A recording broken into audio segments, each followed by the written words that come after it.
Good now, revolutionaries, and welcome to Rise Up After Dark. I can also drink. I'm already there. That's right. It's the show where we BYOB, DYOR, we let our hair down and answer your crypto questions, talk a little shit about the industry, and Alex is halfway there.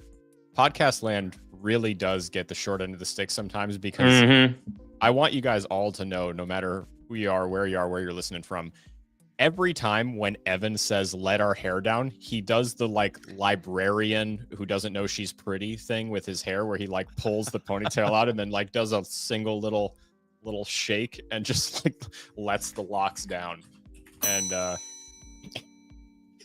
gets me every time. Who, me? Who, me? I just want everyone else to know, for fairness sake, that was a point for me. But right now, we are starting off strong. Will's butt has already earned 2 points. So 2 points. Congratulations, Yeah, 2 Will. points. Yeah, he got one from you and he got one from me. The butt got one from The both butt. of us. The butt, not me. The butt got 2. Everybody. And Will, I'm going to give you a work on your point booty. for doing your butt a good For turn. doing my butt. Yeah. Doing Good your turn. butt a Yeah, good nice. turn. Look what I did in my hair. I didn't mean to do that. We are starting to make the audience uncomfortable. So let I'm me starting read to them feel in uncomfortable. to say we were talking about how you take care of yourself. Will has a friend who's a trainer. He's working on his squat and the aesthetics of Yeah, I've been getting a beautiful trying to figure. make my booty extra juicy, extra thick, and I've been focusing on it for a little while now, and it's coming along great. Just so that everybody knows. Up to But, 2 C's. I have also been trying to improve my hip strength because if you here's a real thing. If your knees start hurting you or your back hurts when you jog, it's because you are not engaging your butt enough and you also have weak hips. So there's actually a lot of stuff that you can do. You're probably not running correctly. You're probably not squatting correctly. You're probably not even walking correctly. Your butt and your hamstring and your hips should be engaged in all those movements. So if you ever have the funds to be able to, I would highly recommend everyone goes to a personal trainer, not to get jacked. That'd be dope too. But to make sure that you still feel good as you get older, because if your muscles are weak in certain places, the other parts of your body overcompensate. And then those parts of your body that are overcompensating break down and get hurt. And that's why when you're old, you hurt and you can't move around. You can't enjoy, hopefully, your golden years. So make sure you do that. It's good stuff, guys. Can confirm that so long story short, I broke my pelvis in 2011 and it was bad, real bad. And as a result, I had a muscular imbalance in my lower back, which caused all sorts of nerve pain, sciatica, chronic pain for years and years. It's been 14 years, still in pain. A lot better now. Used to go to physical therapy, went through several. All of them said the same thing. Oh, your lower back? It's because your core. And I'm like, listen, I've been doing almost exclusively core for the last 8 years and it still hurts like hell. I feel like my core is pretty good. Do you think possibly there's something else we could try? And nope, it's your core. Shut up. I know what I'm talking about. Okay. And then finally went to this one physical therapist in Savannah. Shout out, Stuart Fife. Was just talking about him tonight. And he spent 3 minutes with me and he's like, you done core? Yes. It's your butt.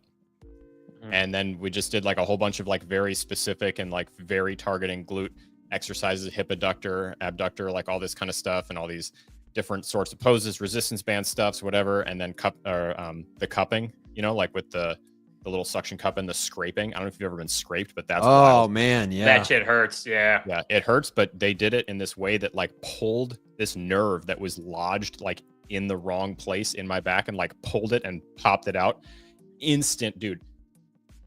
Instant relief. And I can't even begin to describe the feeling of having instant relief to pain that you've had for 10 straight years. Otherworldly. It changed my life. I cried like right then. It was wild. But since then, just added those kind of like adductor, abductor exercises in and, little glute bridges and raises and squats and all that kind of stuff. And it's been way better. Anyway. Yeah, Nice, if dude. you've never had your body worked on like that, it's something else. Yeah. And one Painful. general rule of thumb that I've learned is if one part of your body hurts, it's because something immediately up or down to it is actually the thing that's weak or hurt. It's usually a good rule of thumb. So for more unsolicited physical, medical, and possibly financial advice, your questions in the comments. That was all financial advice. Story.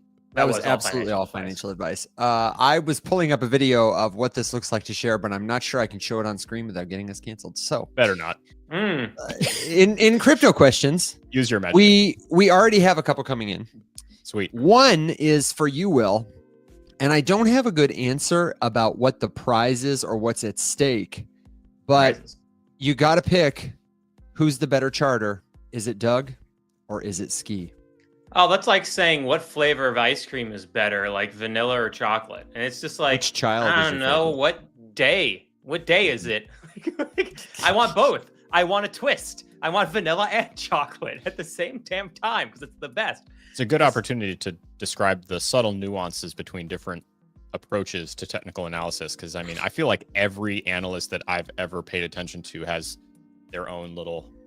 Yeah, we have our own little zhuzh, our own little secret sauce or something. You know, if you want to start off, I would say if you're trying to learn, it's hard to learn from Doug than it is from Ski, from your boy Ski. And simply because Doug is so experienced, his trading style is simply based on he sees a chart and he sees immediately, oh, okay, cool. Here it does that. If it goes here, then boom, boom. And he's like past the chart on to the next one within 45 seconds to 90 seconds. And he's done. And he's done. He's out. He's like, cool, it does that. That's my long there. That's my short. And I'm good. He moves on to the next one. And there's not a lot of reasoning or explanation as to why or how that you could pick up on if you're new. If you're experienced, I think Doug is the person to try to go to because there's such a beauty and simplicity to his charting that I want to do some more stuff in his style personally myself. It's like when you become an expert in something, like you can give the super detailed explanation, but if you really know it, you give the simplest answer possible. Like those are the true people who like really like know their stuff, right? They're the people who are the experts. And it's kind of like, I kind of feel like when I'm chatting with Doug, I'm like, oh, okay, I kind of need to do that a little bit, right? I would still consider myself, I don't know if expert's a word, but like certainly above average in terms of charting ability. And then with Yoboyski, you can learn a little bit more if you're new. If you're with me, you can learn a little bit more if you're new. Because with Doug, you really need probably 2 or 3 years of experience charting and trading to like be able to keep up with the speed that he goes at. To be able to look at a chart and be like, there's support, there's resistance. Okay, cool. I'm following him. Okay, But so that's what I'd say. Totally different styles. It's like who's better, Picasso or Van Gogh?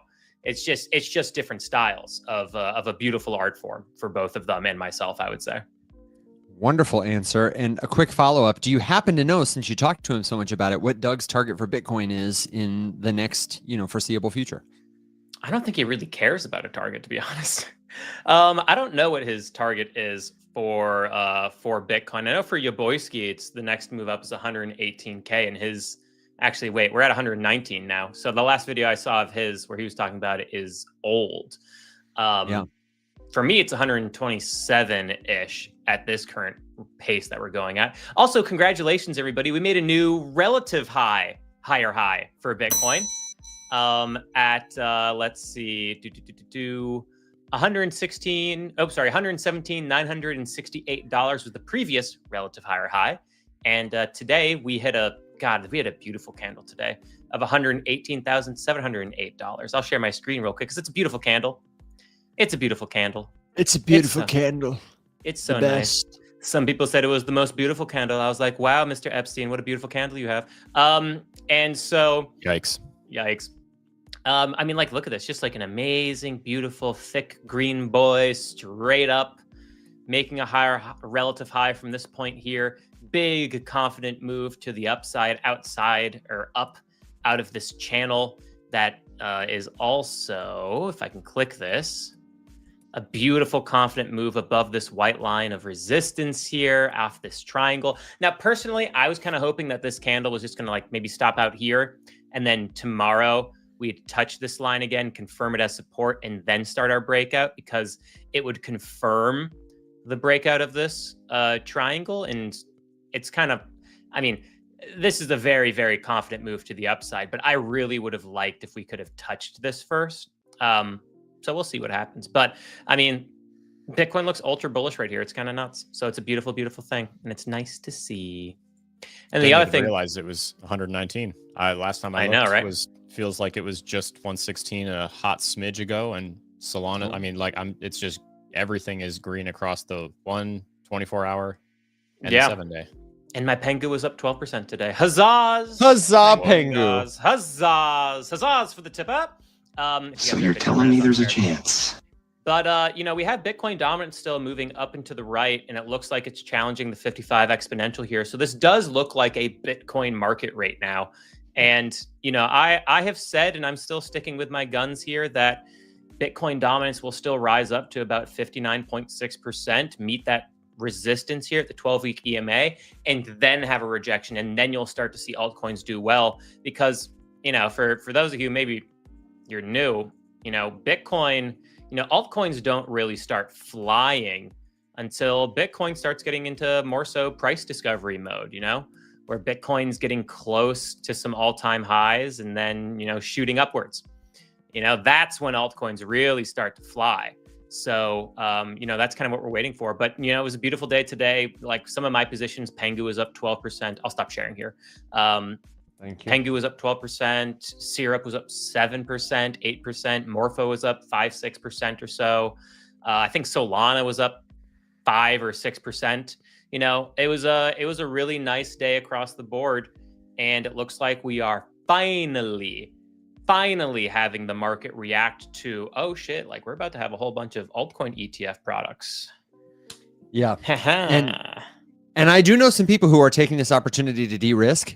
I know some people who are calling for a cool down after this like bullish bit, but I personally would not be like looking to de-risk at this very particular moment, unless you're feeling over leveraged.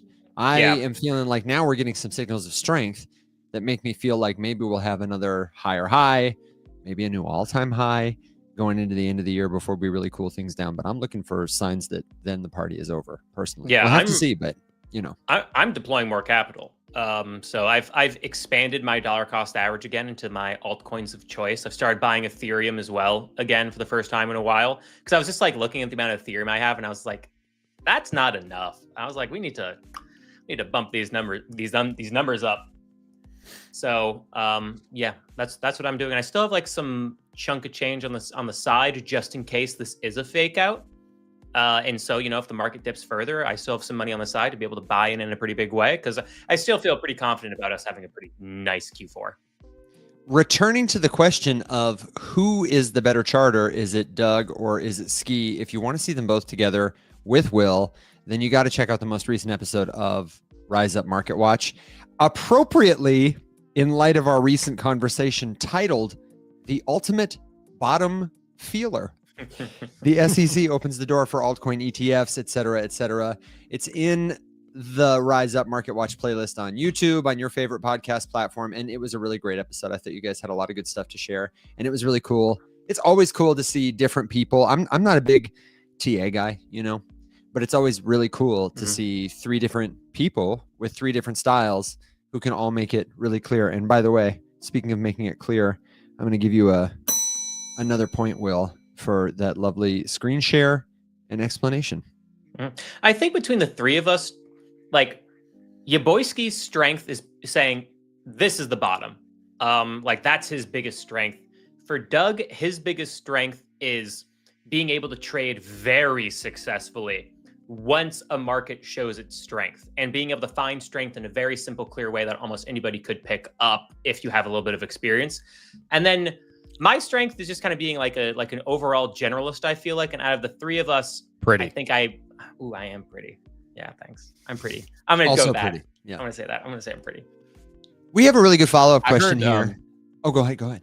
I was just going to comment after you said that, Will. I heard Yaboyski say to Doug that he was impressed that he just trades strength, because it seems so simple, and yet he like often overcomplicates something. And he was a remark on that being a thing, and it kind of reminds me, because like you said, Doug, like feel like something gets thrown at him and he's like, okay, yeah, here we go. Boom, boom, boom, boom, boom. Done. Next. Yep. It's interesting. It's great. Done. Next. Correct. Lots of different flavors. A couple of quick follow-up questions. We have a good question about Coinbase. I wanted to shout out a name I don't recognize, and I've already lost you in the chat. I'm so sorry. I had a question about tax status and feeling uncomfortable sharing information on Coinbase. So we're going there next. But while we're talking about trading, money on the sidelines, do you guys have a rule of thumb or a threshold for dry powder? For having money in dollars or stable coins to deploy? And how do you think about it? Is it like a certain dollar amount? Is it enough to open a new position, enough to hedge a new position? Is it a certain percentage of your portfolio? How are you thinking about that? And also, I'd like to speak to our friends in the audience because I know everybody's situation is different. I saw the White Whale was talking about you farming Rise Up points. Shout out to partner of the show, the White Whale. I know that they use capital on the sidelines in a very different way because they're trading with leverage and always want to be able to make sure that they have enough to shore up their positions so they don't get liquidated, for example. What do you guys think about that? Yeah, I need to be a little bit more disciplined on this because, little puppers. I need to be a little bit, there's a dog. For those of you in podcast land, there's Meatball on the screen right now. And Meatball looks very, very concerned. She always looks so concerned. Just that's a permanent resting concern face. How many people are looking at me? This light is so bright. But no, I think Alex is actually more disciplined in this than I am, because if I feel really confident, I can be very degenerate, and I'll be like, all right, here's 90% of my net worth. I'm just like, all right, yep, there we go. If I feel real confident about something, and I won't have much cash on the side. Thankfully I am, and I'm not bragging, but I am a high earner. And so like if and when I need more cash, I just like sell some stuff. I'm in sales and consulting, and I get a nice fat paycheck. And I go, cool. Add that to my cash. If I'm overexposed, I have a fairly routine level of large sums of paychecks. I have nice paychecks coming in to reestablish my cash position if I'm overexposed. And then it just kind of builds up to like maybe 5% or 10% of my position is in stable coins. And I think a good rule of thumb is like full exposure to a market should be you have like 10% stable coins. Like your 90% deployed should be seen as 100% deployed, because you always want to make sure that you have some money on the sidelines, because like, what if you're wrong? What if you are trading with leverage and you need to add some more capital in there? If you are incorrect for a little bit, but you still have a high degree of confidence that's going to go the way you want to, you just have to make sure you don't get liquidated, right? It's always good to have some stables. So I would say full deployment, 10%. If you're like, want to be exposed to the market, probably 70 or 60%, and the rest in stable coins. I'd say like 70% deployed and 30% in stables, or maybe 80-20. I think the 80, I'm going to go with that. Final answer, 80-20. It should be 80-20. What you aim for. 80% exposed to the market, 20% in stable coins in case you need to make some moves. Can I throw a quick wrench in before we go to you, Alex? Does that change whether it's a bull or a bear market for you, Will? Oh, I mean, if it's a bear market, I'm in stable coins. Except for Bitcoin, I don't sell my Bitcoin, but I'm at that point, my crypto portfolio would be something like, depends on how well I did in the bull market and then what I spent the cash on. But, it'd be something like 60% or 50% Bitcoin, and then, the remainder in stable coins and cash. Just because I like having my crypto portfolio always be about 50% Bitcoin. And so when I take profits every single time, I now take 10% of those profits and just put it right into Bitcoin. I don't care what the price is of Bitcoin, because I believe long-term it will be higher. So, I always like to make sure 50% or so, and it'll fluctuate. If my altcoins are doing super great, that 50% might fall to 35% of Bitcoin in my portfolio. And then hopefully I'm making money, and then I can take some, add it to Bitcoin, do all that, readjust, and then keep moving forward. Beautifully said. Alex, what about you? I think, honestly, I'm kind of somewhere in the middle. I see some different ratios getting posted here in various comments. The White Whale says 60-40. I tend to like float around 60-40, especially at this point, just because I am largely, I'm never so confident, just because I don't know, I don't really operate that way where I'm trying to make, full port bets. I did that once and it went poorly for me. So I'm a little bit more conservative in that sense. Like right now I'm maybe 60-40. I'm probably closer to like 55-45, honestly. And that is partially because I did take some profits because I bought that last dip aggressively and then I sold everything that I purchased at that last DCA today, which was a good move for me. So yeah, 60-40, 75-25, something like that is kind of where I would float like normally, I guess. And then I'm always doing something with the stablecoins too. I almost never let any significant amount of stablecoins like sit there just because it's so easy to park them somewhere and farm a little interest. Even if you end up farming the interest for like a week, okay, it's better than not doing it for a week is my general approach. And I do have to say, just because I opened it to check, look at this APY right now. Oh my gosh, what was it this morning? 9.7? It was like 9.7. It's 15.58% APY on DeFi Carrot. Dear So God. our friends at Carrot are burning the midnight oil. Shout out to the dark. carrots, because the carrots are doing 15.5% APY right now. You will see this fluctuate. This is bonkers for like a simple yield farm. This is insane. I need to calm down because I find myself getting more and more excited about the carrot. You could literally just put cash in the carrot, never make a single investment decision, and outperform every single S&P 500 to the tune of an additional 5 or 6%. Okay. No, like literally, if you just farmed USDC interest on the carrot at this point. And for folks who are new, that just means you're using a crypto token that is tied to the value of a currency like a dollar. Like it's basically like putting dollars in a bank, except you're putting it into this platform's bank, essentially. Dude, that's insane. Earning that kind of interest on the dollar, only in crypto.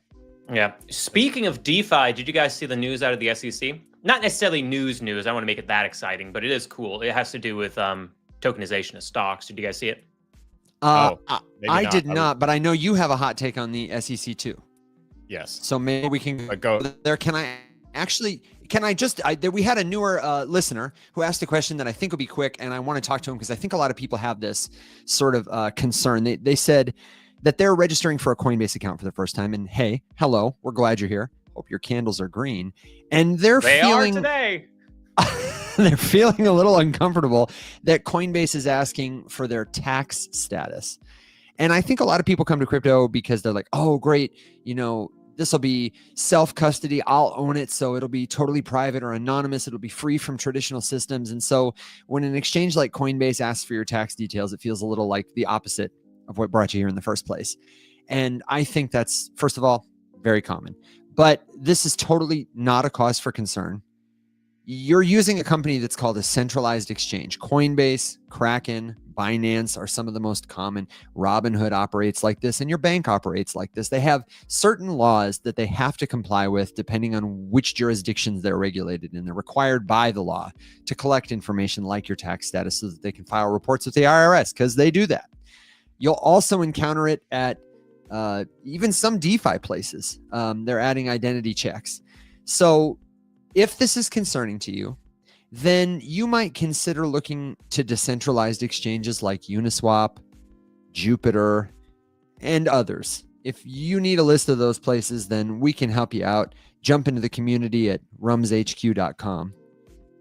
And just know that there are ways to take control of your money, but for the most part, companies like Coinbase, like Kraken, they jump through a lot of hoops that their business model depends on to keep your information secure. And if you feel good trusting your bank, then I would go so far as to say you could probably feel good trusting Coinbase. Do you guys all use Coinbase and Kraken? How do you feel about KYC and AML and all the other like compliances and information they collect? What's your take on it? To be very honest, at this point, I am so painfully aware that every single piece of my data that I would surrender for a KYC has been leaked and stolen 38,000 times.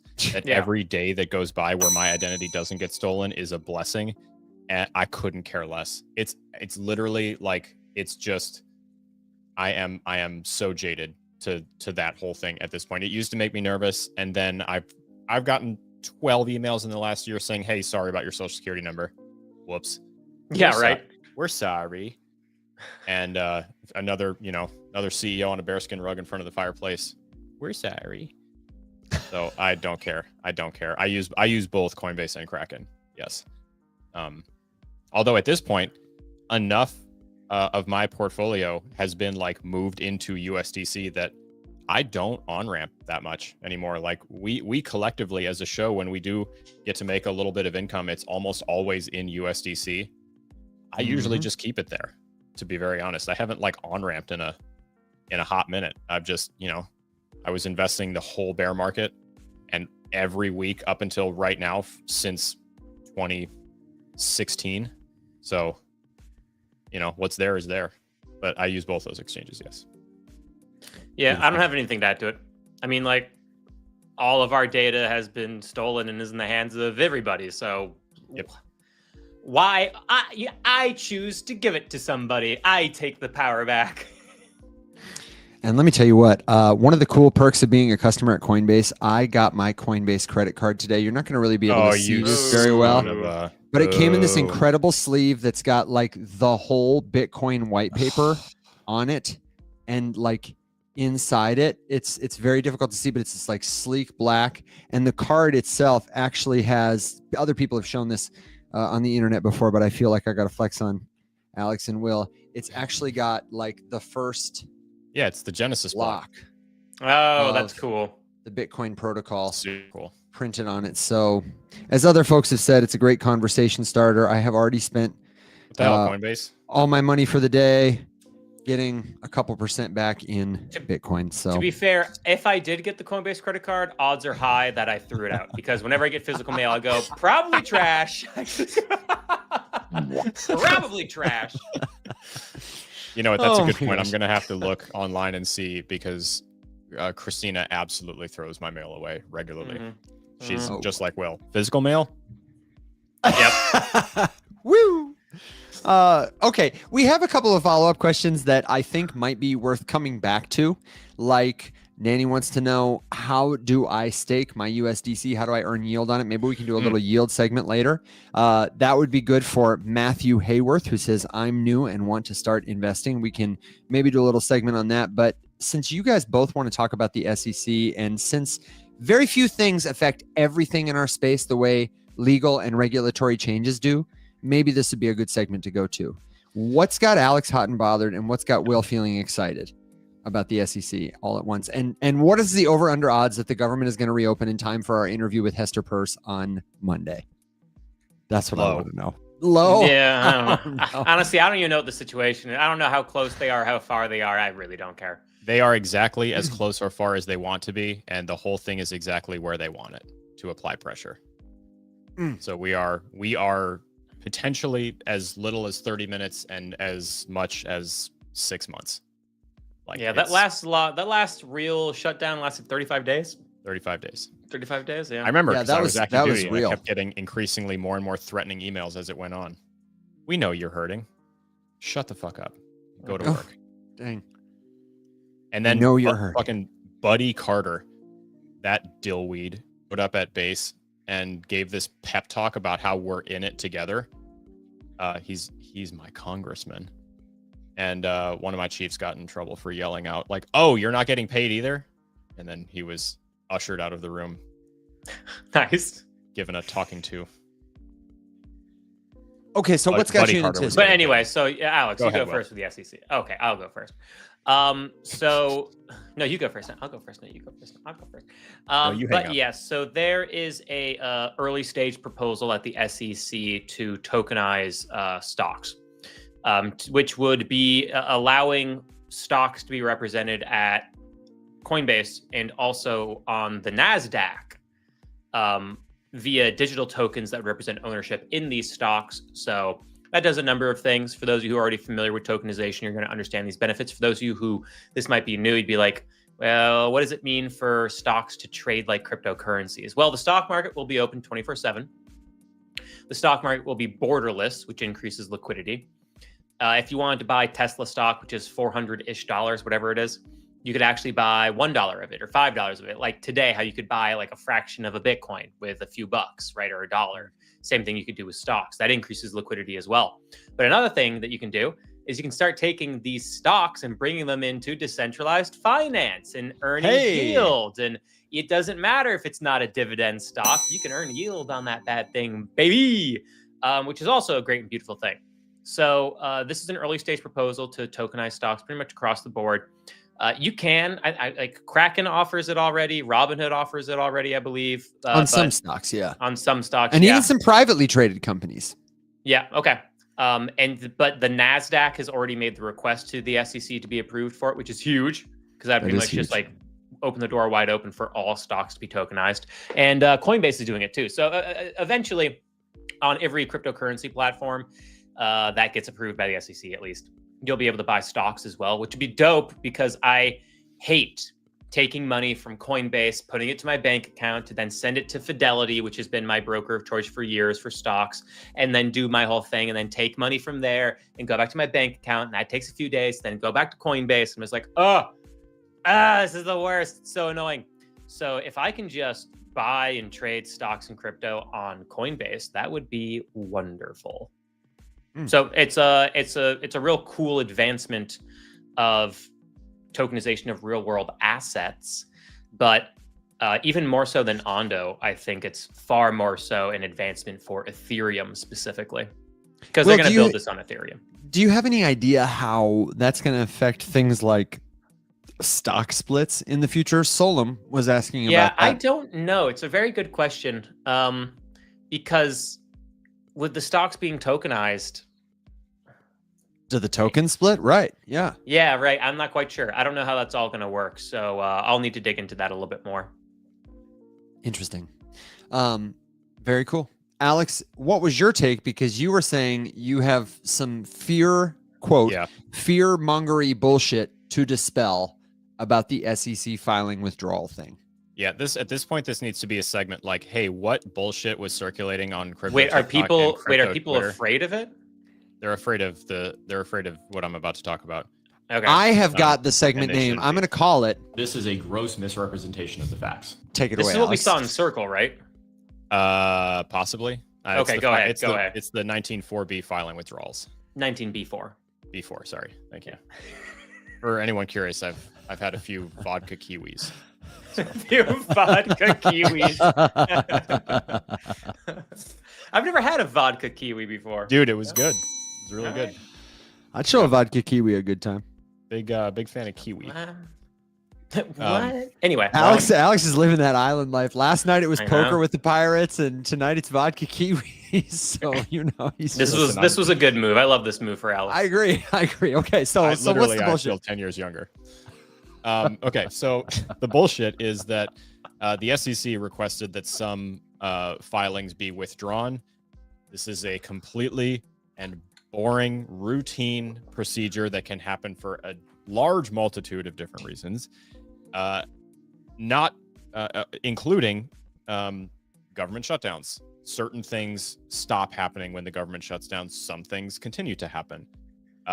There are also regulatory changes incoming that will make ETF filing, acceptance, all this kind of stuff more simple. And so there might be more paperwork on the table than is required, and it muddies the waters. It causes a bloat. We don't, we try to reduce that whenever possible. We are still waiting for like full implementation of stuff from Genius. We've still got Clarity, which is not done yet, not law yet, but will also make a difference. And I've seen at least a dozen videos today just trying to get attention, talking about what could this mean that the SEC is like telling people to withdraw these things. It means almost nothing is the long and short of it. 9 times out of 10, when a government agency does something or files paperwork, it doesn't mean anything. And there's no reason to panic. So anyway, this is extremely routine. If you're curious, but why would people be panicking though? This is a good thing. Because some people twist it and say like this means that they're going to reject everything. This means that they're trying to delay it even longer. This means this means they're trying to do something shady or whatever. No, it happens all the time. Plus, there are literally rules in place that make this even easier. There's a term called WKSI, which is well-known. Someone help me out. Well-known key opinion leader. Well-known SI. Well-known. Hang on. Super informant. Well-known selective indicator. Well-known serial introvert. No. Seasoned. Well-known seasoned issuers. These are institutions and entities that have filed and issued ETPs before and have like a track record of doing a good job. And so they're now applying for something else to throw another one out there. It will get added to a large suite of ETPs, exchange traded products that they already have. So there's like less to worry about versus someone who's never filed one before, who is a non-seasoned issuer who requires a little bit more scrutiny. So, this means almost nothing. And I want to continue to do this segment so that the next time you happen to be stumbling through a live or see a video where someone is like trying to just get attention by complaining about the most boring shit ever, you can fact check them.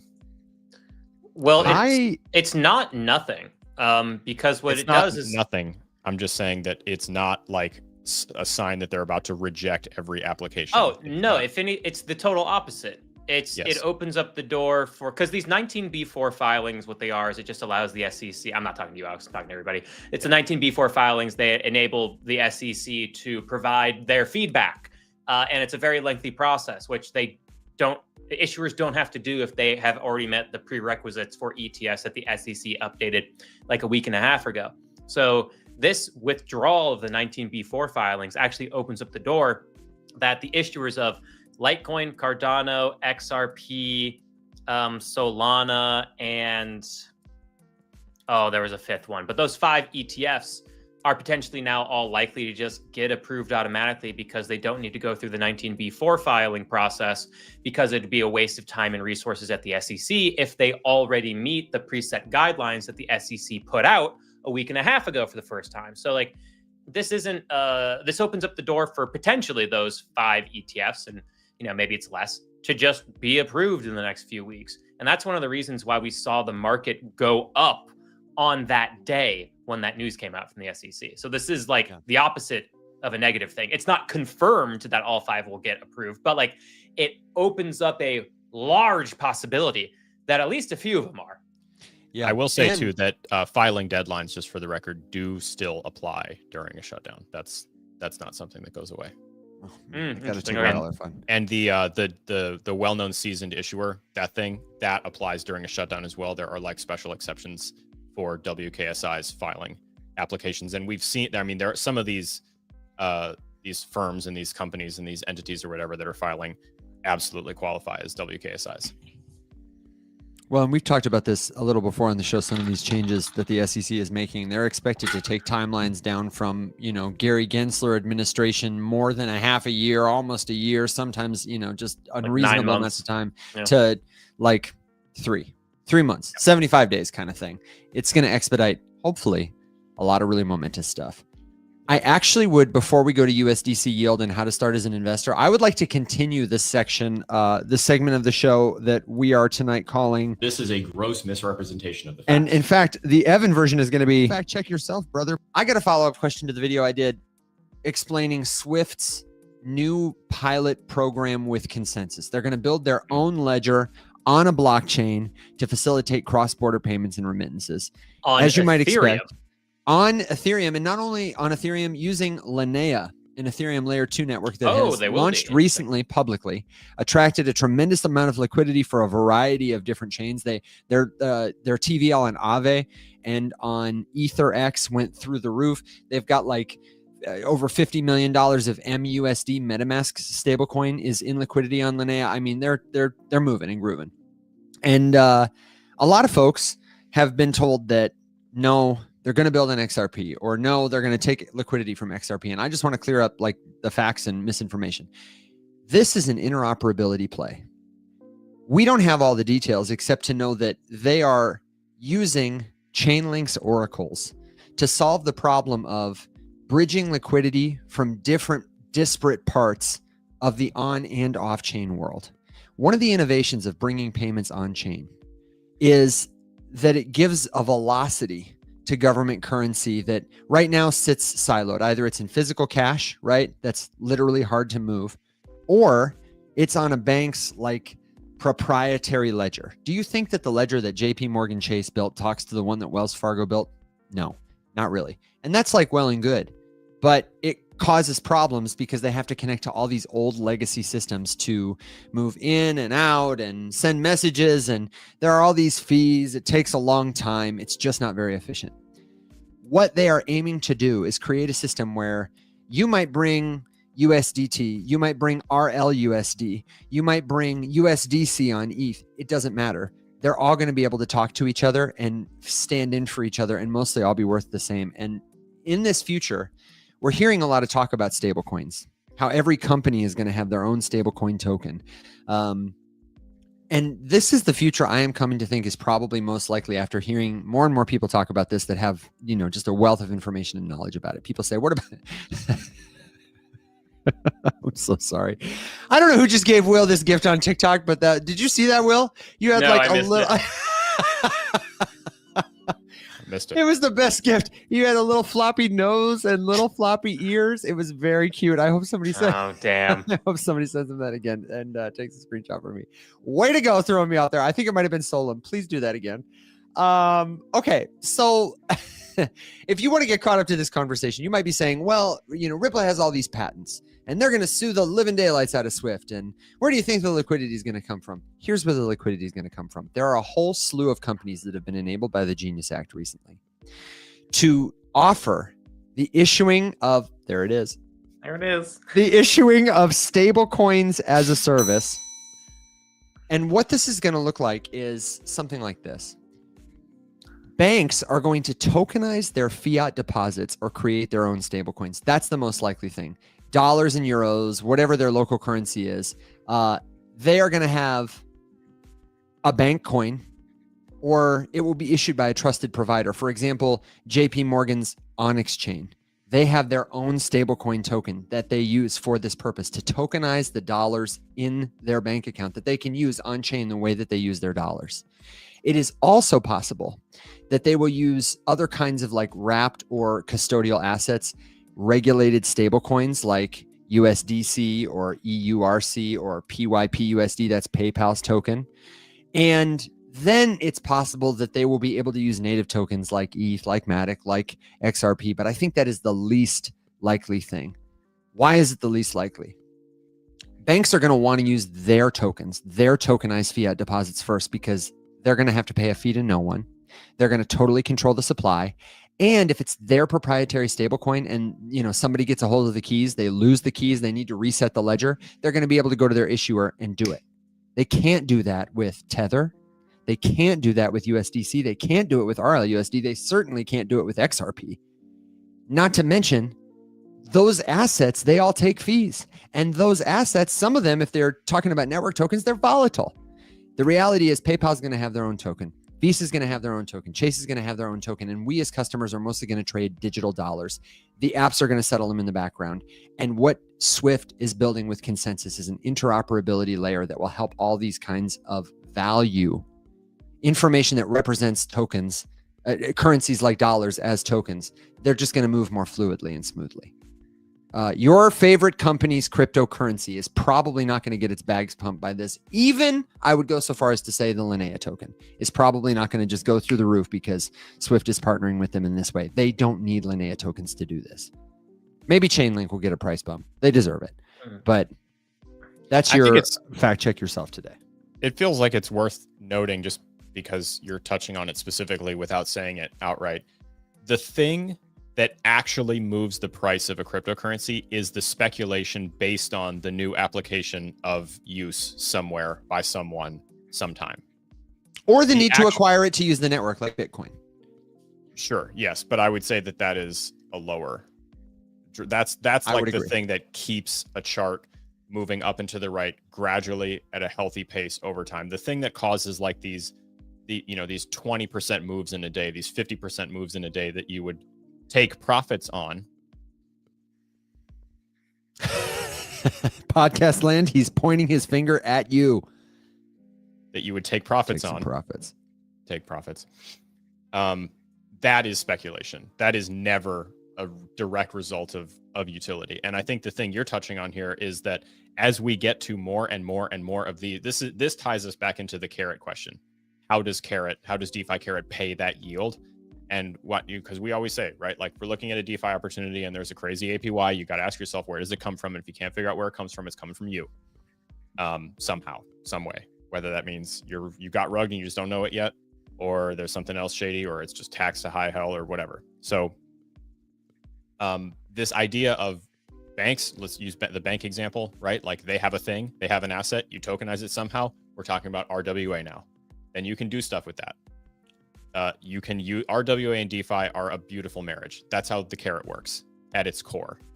It is, and Evan, you usually give a great, like bigger overview of how the DeFi carrot thing works. But if you strip it all back, at its core, DeFi Carrot owns a bunch of assets that back up the value of its token.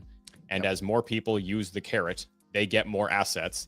Those assets earn yield. That yield is represented in the value of the token, because their token is not a speculative, like, oh, revenue share, like buy this thing and, get a free t-shirt or whatever, like that you speculate on based on who's got the biggest partnership, whatever. It's quite simply like, as more users come on, they have more stuff, it grows. That's kind of how it works. That is RWA. That's a real world asset. Their treasury, their assets under management being tokenized using this thing that they made, CRT. It earns yield. That yield goes to the people contributing money to the pile of underlying assets. It grows. You earn. That's why it works. Yeah, exactly. So. Beautiful. The only thing I have to add to that is Linnea, folks, if you wanna pump, just generate a few conspiracy theories and put it on TikTok and just follow the XRP model. Oh, totally. Yeah, just follow the XRP You can do model. it. You can do it. Build a brand. Build a brand. Put an X in front of Linnea. And if you want to learn Linnea. Oh my god. X Linnea. X Linnea. Yeah, X Linnea. Get a dance, really get the TikTok, Instagram crowd going. Steal some of the XRP crowd, and then Linnea, you'll get up there. Tell me why. If you want to learn more about this vision for the future, I cannot recommend it enough. I'm always saying it. Unchained has the most timely guests, the most timely topics. They had an interview recently with one of the founders of Bridge, and Bridge was acquired by Stripe. And also Privy was acquired by Stripe and are going to form this sort of infrastructure layer that will help companies to create their own stablecoins, issue their own stablecoins. They've got the smart contracts ready. They just did the USDH launch for Hyperliquid. And it's such that if you want to launch a stablecoin, unless you need something proprietary, you're basically like sign the boxes, write your name on the line, and you're good to go. And that token, if you want it to conform to your standards, they can rewrite the contracts to do that. They'll test it. They'll audit it for you. They're very robustly audited. They're used in a lot of places. And I thought it was a very cogent explanation of what that future is starting to look like as they build it. Oh my God. What the heck? Everybody in podcast land, you're really missing out. I got like a 9 tails evolution. Cool. Did you see that? Yeah, that was very Naruto-y. That might be my new coolest gift. Yeah. Also, our community is very fast. Our community is so fast. This is on Twitter and X right now, and we already have a screenshot. We already have a screenshot of me as a cute mouse with Evan doing the double Italian hands. Love it. It's great. I'm going to need someone to send that to me. If you've got a really good screenshot of the show, if you got a clip of the show, or if you have a crypto question, then leave it in the comments. We want to hear from you. And of course, the place the show lives 24/7 is rumshq.com. You can find past episodes of the show, like our interview with DeFi Carrot, like Rise Up Market Watch, where Doug and Ski were together with Will last Monday, and so much more. The free community is there also. The only thing missing, my friends, is you. We have to honor this comment from Matthew Hayworth, who says, I'm new. I want to start investing, and I do think maybe a good place would be to drive over to DeFiLlama, because our friend Nanny Crypto asked, where do I earn yield on my USDC? We've already talked about DeFi Carrot. You've clarified some stuff there, but there's a lot of different options for people who maybe want to start using crypto, not sure where to begin. We all have said at different times, stablecoins can be a great way in.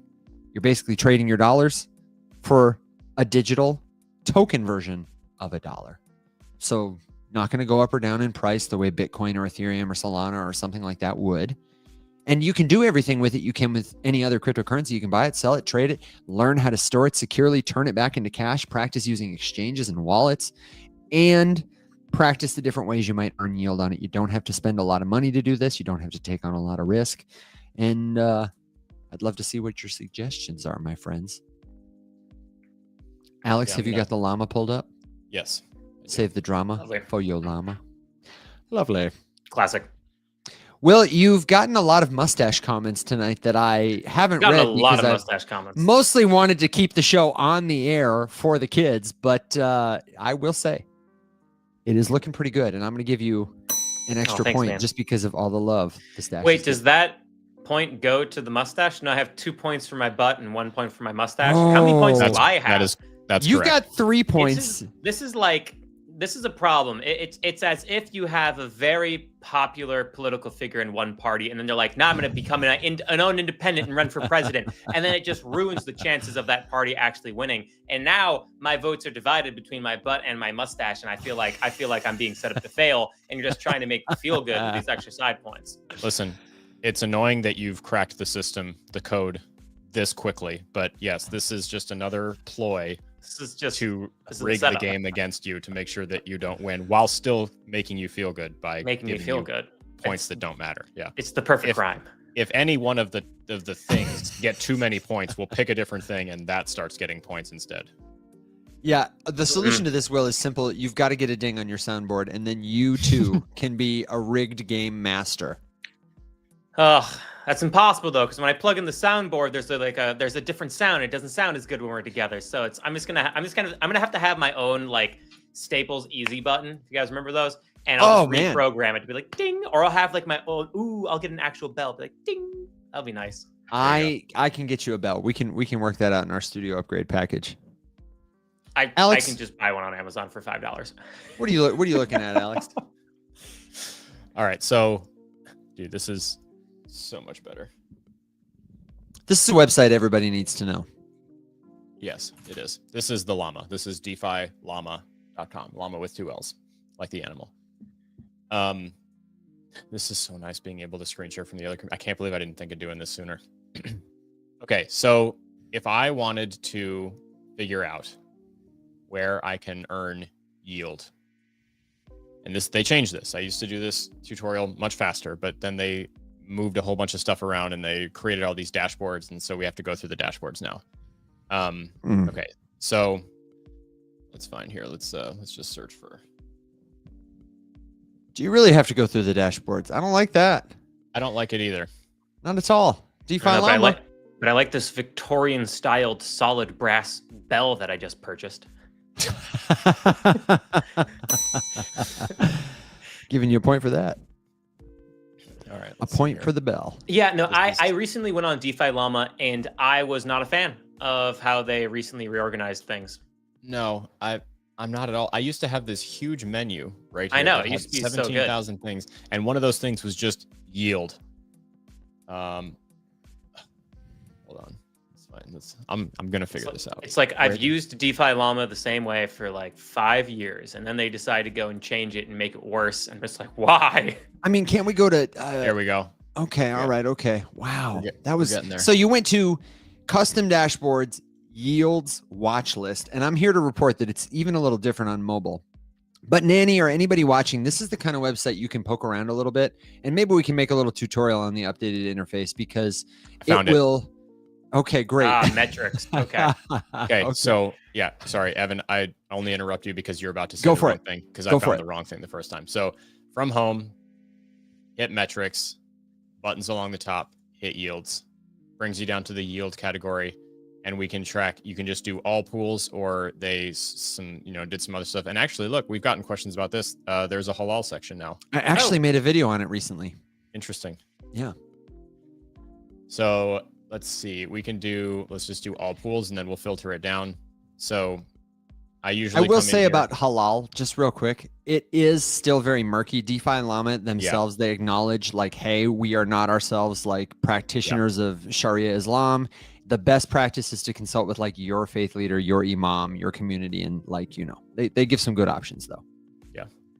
And there are a number of protocols too that I know like specific advertise. Okay, so here we go. So you can, the first like little filter menu right here in the top right, excuse me, top left, is vodka kiwis. I'm telling you, is tokens. And I usually just sort by USDC and start there because it's the most common thing that I'm looking for yield on. But you could type Sol, you could look for ETH, you can do Bitcoin, you can do whatever you want. See if something pops up. And then you can sort by like all these different things. There's a gajillion different kinds of USDC. So I usually just do vanilla USDC because it's going to cover all the chains. And then we come down here and here we go. Here's a large list of all of these different places where you can earn yield. Note, they are not sorted automatically by APY. You can change that stuff if you want though. I caution you because if you toggle this up, like you're going to see some bullshit. Like, look at this. This thing has 221,154% APY. Put me in there, baby. Yeah. Jeez. What could go wrong? It has $12,000 of TVL. Yeah. And this is why I usually say don't sort by APY. But if I put $1 in there, then at the end of the year, I'll have $212,000. It's Yes. the perfect time to buy. And that, my friends, sounds legit. Yeah. That, I don't see any red flags that we need to worry about there at all. Anyway, if you That was sort by- sarcasm, in case you're wondering. Don't put your money in that pool. No.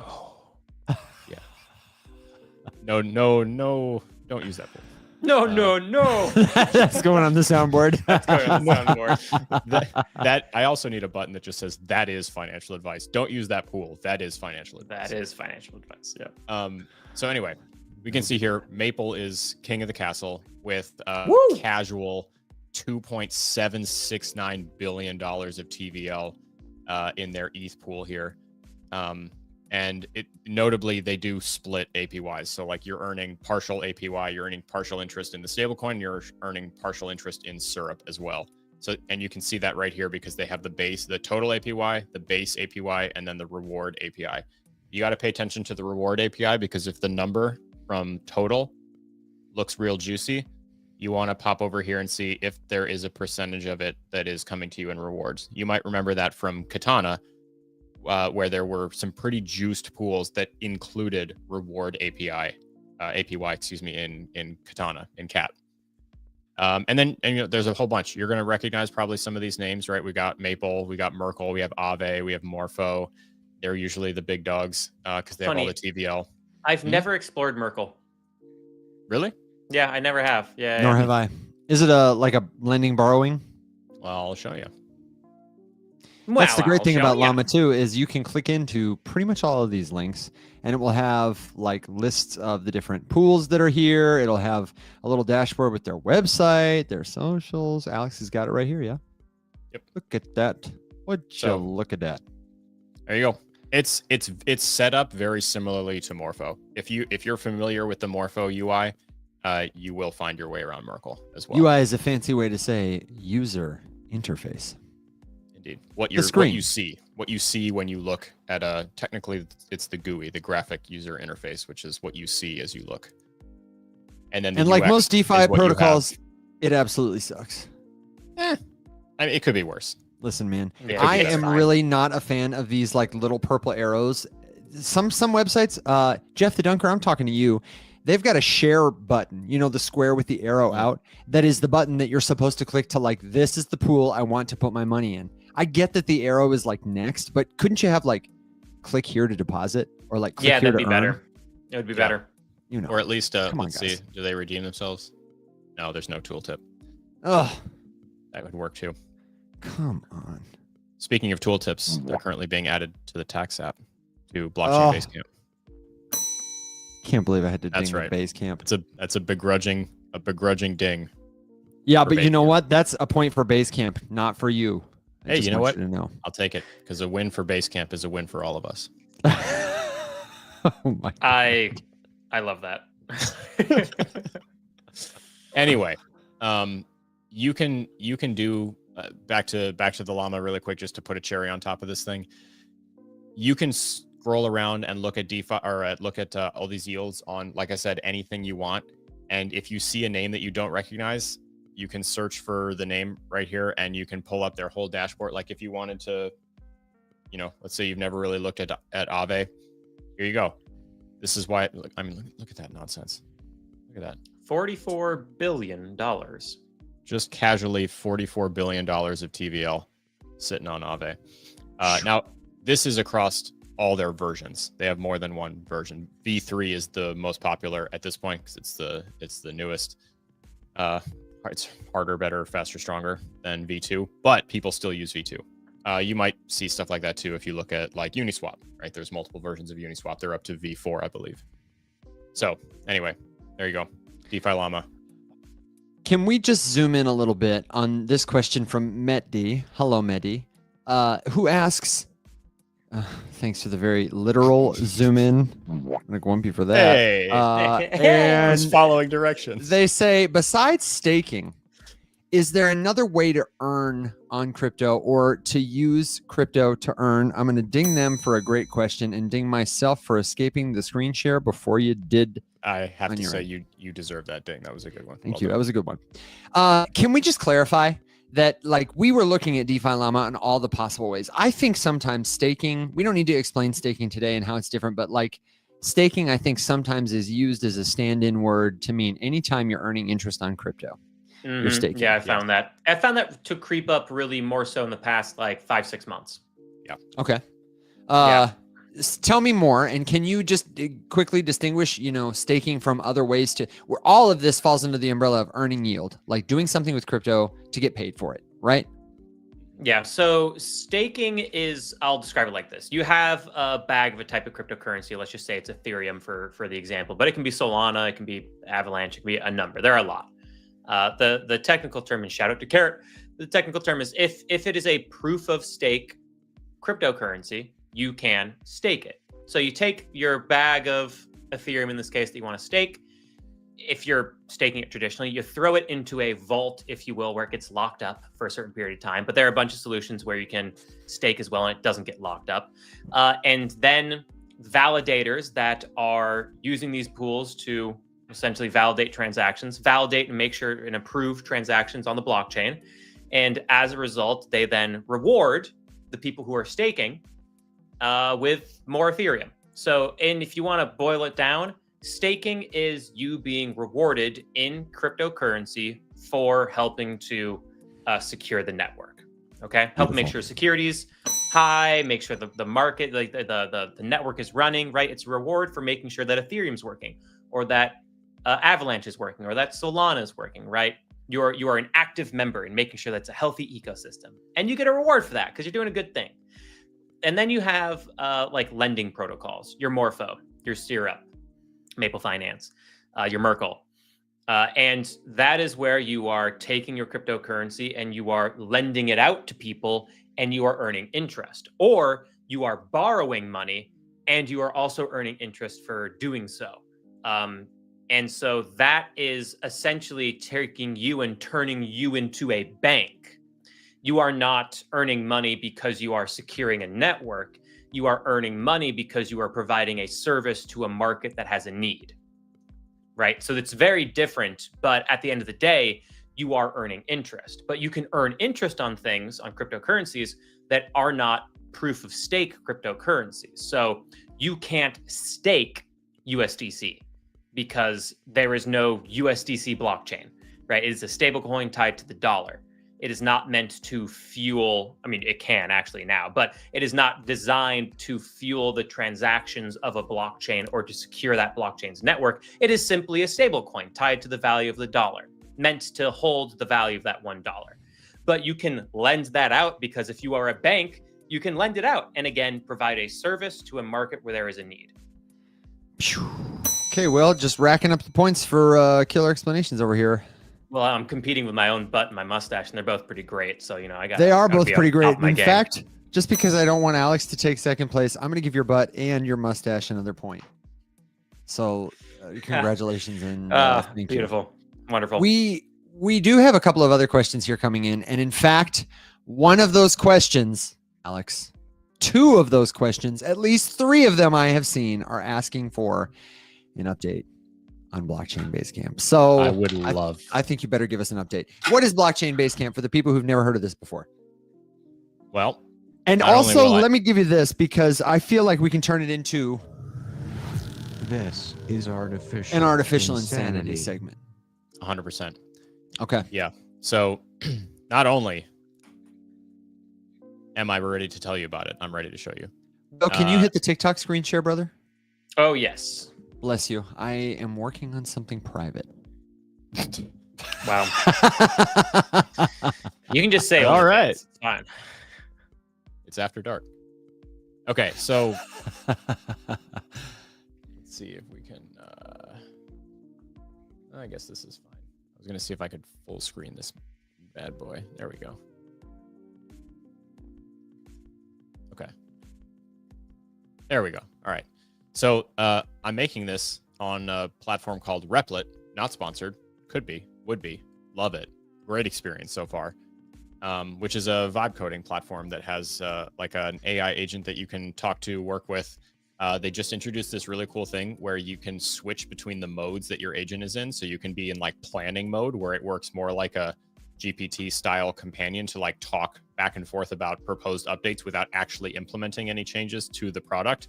And then when you arrive at something that you would like to build, you can toggle it to build mode and have it do the thing. And actually it will toggle itself to build mode if you tell it to. It's pretty sweet. And there's also now a security mode where it's not building new stuff. It's exclusively like looking for bugs and trying to find security problems and stuff. But I am doing this little deal right here, right now, which is a spot where you can actually go to get a better, I think, readout of some different yield opportunities. And there's like some built-in inherent bias because let me see if it's still here. Okay, no, it fixed it. There was this DeFi protocol that I've never heard of before, like I don't know, Peapod something or other, and it was like the top 80 results. And I was just like, hey, I don't know if you're getting paid by DeFi Peapods or whatever the hell it was called. It literally had something to do with peas. But stop that. Show me more things. And so here we go. So now there's some other stuff in there, and it kind of, talks about, what sorts of risks, how beginner friendly or not beginner friendly stuff is, whole bunch of more disclaimers and whatnot. But overall, what the hell is this thing? So I basically built this to be like the Swiss Army knife for crypto that I wish I had access to when I was just getting started. So it's all kinds of cool stuff. If you start on the homepage, there's a quick little shout out to the free CoinGecko API for hooking me up with real-time price data for the markets there. Whole bunch of different stuff that you can do. Bunch of different little. This is kind of just like the homepage here. If you hop over here to start here, this is being retooled to be kind of the the hub for all sorts of stuff. So there are basically just readouts and explanations, and everything has links out to the glossary that has I forget how many do I have now? Hundreds. Yeah, 145 different terms, and all of these, like everything links to everything else. So the whole goal is right. I always say if you're falling down a rabbit hole of something and trying to learn about something new in crypto, you're going to stumble across something else that you don't know. And I wanted a tool to be able to just keep chasing that rabbit farther down the hole in whatever direction I want to go. There's a whole bunch of tools. These are pretty sweet. I haven't even showed you this one before. So here is a wallet setup simulator. You move so fast. Where you can basically go through the process of creating a new wallet and go through the whole thing of setting a password and seeing a key phrase or a whatchamacallit. You did show me a little bit of this. You told me about it, but you didn't show me. It wasn't ready yet. Test. Create password. Then it shows you the seed phrase, and you could do the whole thing. It obviously comes preloaded with the security warnings and all that kind of stuff. Say you've written it down, gives you some options. Confirm I wrote it down. Get here, you put the seed phrase back in again. Goes through the whole process. It's pretty sweet. It's kind of designed to mimic how most wallets work. It doesn't follow like one specific one, but all of the steps are there. You can go back to start here at any time. No, we're not saving that. All sorts of other little tidbits. My favorite one is the profit planner. So the profit planner. That sounds nice. let's pick Solana. So current price, it pulls in right here. Let's say we have 10 of them. Let's just say the cost basis was my last purchase, 197. And then you can come down here and you could pick like what method of profit taking you're interested in. So ladder out would be basically like, hey, at 10%, at 50%, and at 200%, I'm gonna gradually sell out of my position. And you can set those percentages to whatever you want. So you'd hit generate, and it gives you this whole deal where it says, okay, currently you're in a 12% profit. Here's the position value. You can mess around with these sliders, so you can change all of these things depending on what you wanted to toggle this to say, and it will read out how much of the position you would want to sell at that specific point, how much profit you would lock in at that specific point, and then at which point you would want to be done with your strategy and how much is left over. And then of course a whole bunch of tips here. Or you could do a swing trade simulator and pick what your cash reserve is. Say you have $2,500 on the side in USD, but you could set it to either pounds, euros, Canadian dollars, or Australian dollars. Pick your threshold. So like, I want to buy or sell every time it moves up or down 15%. You could set that to whatever you want. I want to buy with however much percentage of my cash stack, or I want to sell with however much percentage of my soul stack. Okay, set it up. Here you go. Balance, reserve, my next buy price. So it gives me my target for me right here. So I'm waiting for 187 because I said I was looking for a 15% drop, or I'm going to sell at 253 because I'm looking for a 15% pump from here. And again, set those to whatever. And as you slide those around, it will change up there. So you can drag these. This is really cool. And it updates the thing. I'm pretty stoked about it. So there you go. There's Alex, also, oh, sorry, go ahead. The last thing I'll say too is, just because I know that it usually comes up as a question, there's a whole thing wherein you can go through tax education specifically about crypto, and it will give you like all of the efficiency tips, what you can do to minimize your tax exposure, where you can get information about what tax bracket you're in, depending on what country you live in. It has like everything from all of those countries, the UK, Australia, Canada, United States, and Europe. Obviously not one country, but kind of a general like European guideline, and then where to get more information depending on the specific country. Whole bunch of stuff, bunch of little tutorials and tips and bullet points and all that kind of stuff to help make it more efficient. Shout out Awaken. So when are you releasing this bad boy? It's live in like alpha right now. I have a link up in the dev hub in the circle, but it needs to be updated because I have to redeploy with a bunch of new changes. And Alex, how did you do this? What is the process by which one starts using Replit or another vibe coding tool like this? Do you have a resource, a tutorial, a list of links that you would recommend somebody who wants to build something like this get started? And say more explicitly one more time, what does the actual process of you building this look like with that tool? So if I go back and get out of this little preview here, how do I do that?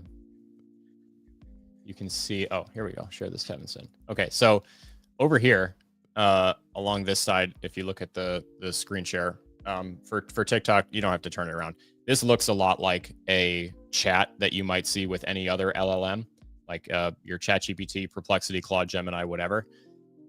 Literally, this entire thing was built by me just going back and forth and talking to it. Like, I would rather it do this or say this or move this to here, or let's build this, or how could we add this feature or do this, whatever. I'll say you can be pretty lay when you talk to it. Lay as in like not a technical expert, lay person? Yeah. Like you do not have to be super technical with it. It's very good at figuring out what you're going for. And, the worst that could happen is it might get some kind of vague instruction from you and just do something you didn't really want it to do. And then you kind of have to go back and forth with it. I will say, like it's a lot. I find it to be a lot easier just because I usually talk really specifically with it. Like we're going to tweak this one very specific thing and it just does it. I don't tell it to do too many things at the same time. It tends to get a little bit overwhelmed or bogged down. It likes to work in a system. But no, you literally just talk to it. That's kind of the whole thing. Like vibe coding is just talking back and forth to these things. I will say, disclaimer, the reason that I don't have a feature where you can like build an account or create an account and like upload your data and your information is because this is vibe coded. And I don't know what the like data storage system looks like. I don't know what their security is. I don't necessarily trust it outright to just like take people's information and store it. So none of that exists. Like this is all session based. Like you open it, it's a fresh session, you do your thing, you bounce. I would love to make accounts and all that kind of stuff, but I would have to take it off of, you know, this and get someone who, you know, knows what they're doing to like look at it from a cybersecurity standpoint and all that kind of stuff. But this is from a tool called Replit, R-E-P-L-I-T. And it's free to try. And the credits are actually really cheap. Everything that you've seen that I've done on this, I've done over probably at this point, like 40 hours of tinkering. And it's cost me less than $30. And that's replit.com? Yeah. Replit.com, baby. Sign up and join the AI revolution. Isn't it amazing? I mean, I don't know. Alex, you impress me. I give you a lot of guff for that Blockchain Basecamp app, but it's really pretty darn cool. That's Replit, and we will put it as a link in the show notes. That will be where you can find it. It's in alpha, but is this going to be a charged service, or is this just something we're giving to the community? Is it something we're giving to premium members? Premium members? What's full the deal access here? of everything for premium. There's absolutely going to be like a free one that's just up.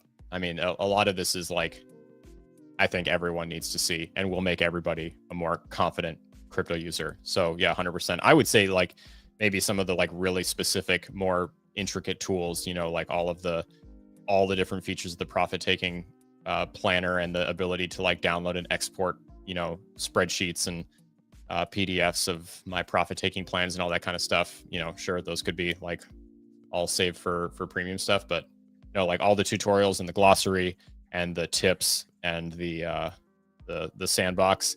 There's a place where you can like pretend to be trading, so you can like go in there and buy Bitcoin, and then it tracks the price in real time, and you can like pretend to take a profit with paper, just like fake trading Bitcoin or any crypto.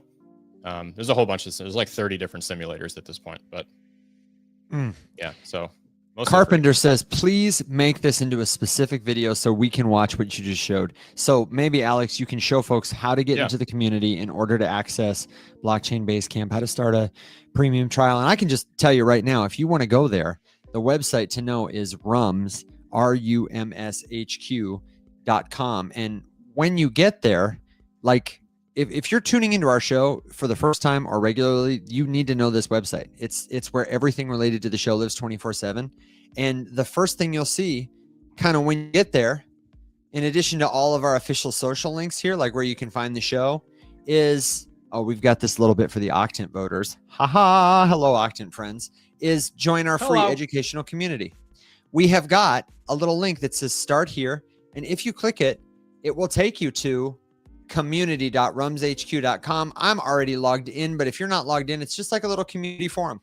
And it'll take you to a channel that'll tell you exactly how to use it. It's a totally free place for you to hang out with us, all of our friends, and to become a safe, confident crypto user. If you're just starting a crypto journey and investing journey, this is a great place. And from there, you can find the premium community where we get all the fun perks and stuff, where Alex is gonna, you know, like take his hat off when he gets a little too drunk on Tybee Island, and Will is gonna shave his mustache someday, and I don't know, but you know, everything. The only thing missing is you. I say it because it's true. We hope to see you there. I have the thought. I'm like, how do people react when I do eventually go back to the beard? Because there have been quite a few people who only know me with a mustache, and they'll be like, "Who is this?" Well, and actually, we have a question about that I want to bring up. That our friend, funnily enough, Bearded, asks: are we betting the beards or the mustaches when Bitcoin ends the year. I think he means like, are we going to make a friendly bet with each other that somebody has to like shave something? I will No. say just to say, yeah. First of all, no. But also, I think that I think Christina is going to formally request that after Pirate Fest, I start fresh. Yeah. Kimberly has Your a formal beard request. is beardy. It is Very beardy right now. It is It's very beardy. beardy. And she felt a disturbance in the force when I said I was going to, shave something or whatever. She was like, what? But she does have a question for you, Alex. Following our conversation this morning about Pirate Fest, Kimberly wants for you to monitor the mermaids to see how family friendly they are dressed. Like, can you get away with a seashell? Do you have to be totally fully covered with sleeves and everything? Can you wear a tail? Is that like, what's the dress code like? We need to know. Also for pirate attire. I will let you know that people go all out. By all out, do you mean I can take my shirt off? Because it's going to be hot there. Yeah. Yeah, because There is a guy that lives on this island that I see every day. I have never in over a year now seen him with a shirt on. Never once. Like we were pre-hurricane the other day, and he has this tricycle with these like the handlebars that are like, and he's like, I've almost hit this guy with my car at least a dozen times because he's usually hammered and he does not care about the rules of any road, and he will just swerve behind anyone at any time. He's never gotten irritated. I think he's at peace with the fact that one of these days he's probably been hit by a car already. he knows I was gonna go. He's like, I choose my fate. Yeah, dude. I was out the other day doing like house securing for like, because the winds were picking up and we thought we might get hit by something. And he was just out there, boombox strapped to the front of this bike, just cruising down the Strand, which is like the road next to the beach. And just never seen him with a shirt on, never once. So no, you do not have to wear a shirt. And also, you're a pirate at Pirate Fest. Correct. There are no rules, and if there were rules, that would not be very pirate festy. Mm-hmm. That's exactly what I'm thinking. So fact check yourself, brother. Thank you very much for that, putting my mind at ease. We got about 30 minutes left before we got to ride our dogs and ponies into the sunset. And I know I have missed some crypto questions that folks have asked, and will, because I feel like Alex got a turn to share something special. You shared some special stuff at the start of the show. You've been racking up points through the explanations, but I would love to defer to you to say, is there anything on your mind, since it's been a minute since you've been on After Dark, that you would like to share with the people that you feel is pressing? People want to know price targets for this and that. Rado wants to know when's a good time to enter Sol, but what do you want to talk about, man? Everybody always wants to know about the mustache. What does Will care about? So Dr. Acula skins in Pudgy Party are really cool. And in Pudgy Party, they have released this Halloween edition for October. And you're number one again, aren't you? Sick. Yeah, but here's the thing. It's definitely not like global. Sure. They definitely put you in a smaller pool of, I don't know, maybe you're competing against 100 people or whatever. And I'm almost whatever always, your pool is, you're winning. Yeah, I'm winning right now. I'm almost always in the top 3. I used to play every single day. Now I play Pudgy Party probably like every other day. So I'm not in every tournament anymore, but I'm always in the top 3. I like that. Right now, number 1. See, there's Dr. Acula. And if you upgrade him enough and you bought the pass, and you can upgrade him totally for free. But you get the pass, you can then collect NFTs as you're playing the game. And then once this guy is a certain level, you can combine him with the NFTs, and he creates a character that is an actual NFT. And he's like a better improved character. And then you can level him up. So I'm working on that. And they have like a Frankenstein penguin. They have a Dracula penguin. They have like an extra mega vampire penguin. They have zombie penguin. They have a couple zombie penguins. And it's just like, damn, dude, they're just crushing it. They added a whole bunch of new maps. They're all spooky Halloween themed. And I was just like, yeah, man, I just want to play some Pudgy Party. I want to know what it's going to take the white whale to move out of Longing Soul and just go all in on upgrades for Pudgy Party. That's what I want. I'll certainly fight that fight.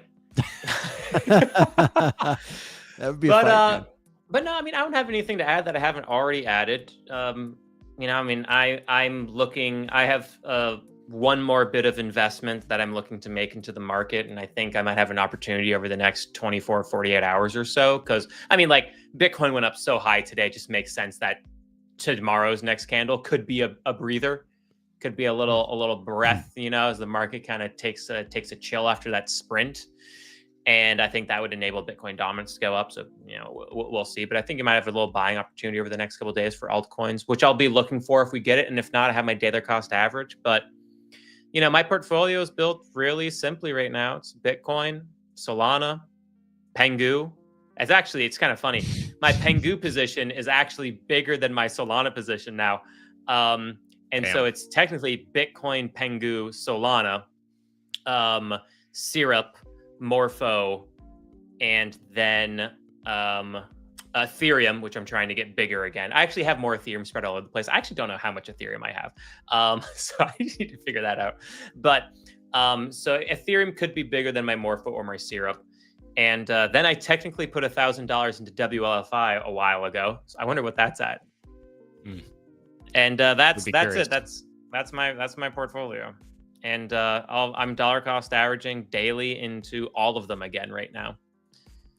Will, you may not be the best person for this question, but we do have a couple Pudgy follow-up questions. Can you elaborate on how to achieve an NFT upgrade? My understanding is you got to level up your character to a certain point by collecting their cards, and then you're presented with an option. Do you want to mint this character?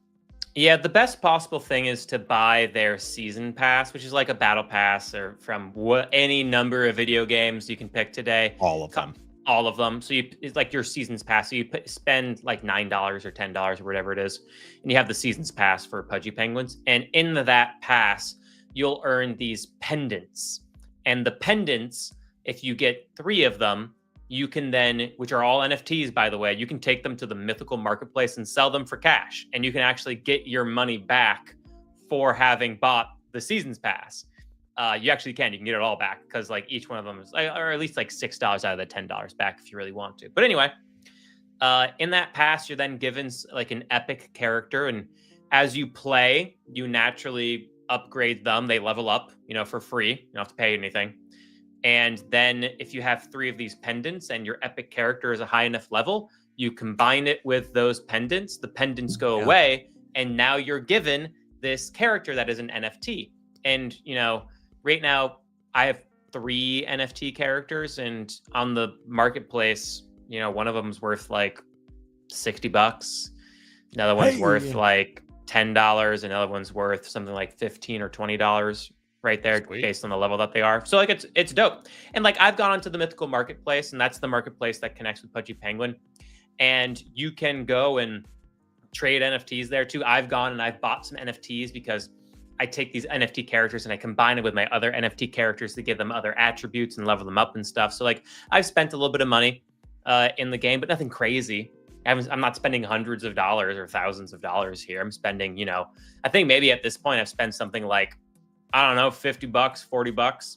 And I'm having a really fun time. And I'll pay $60 for a video game. Apparently now $80 or $90. Yeah, I was going to say the $60 days are gone, my friend. The $60 days are gone. It's now $80, $90. And I'm having a great time. So I'm like, yeah, cool, whatever. And I'm supporting a brand that I love too. So like I will spend a lot of money if there's a brand that I love. I mean, my entire bottom shelf is now just full of Pudgy Penguins here on this bookshelf. It's full of Pudgy Penguin merch.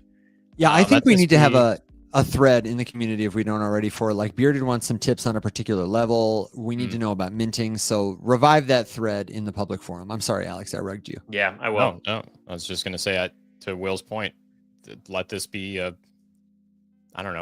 fortune cookie for every project. Like spend some time building your brand because it matters. It matters a lot. And it's insane that we don't see more deliberate brand building in this industry because there's like 6. Yeah, you'll see more. Anything. Oh, for sure you will. But like, why not start now? Right here. I'm right here. That's all I'm saying. Tanya asked, what is the name of this? Tanya, do you mean the name of this show? This is Rise Up After Dark. And if you're just tuning in, we're live every Wednesday, 7 p.m. to 9 p.m. Central Standard Time, which is about 12 a.m. UTC.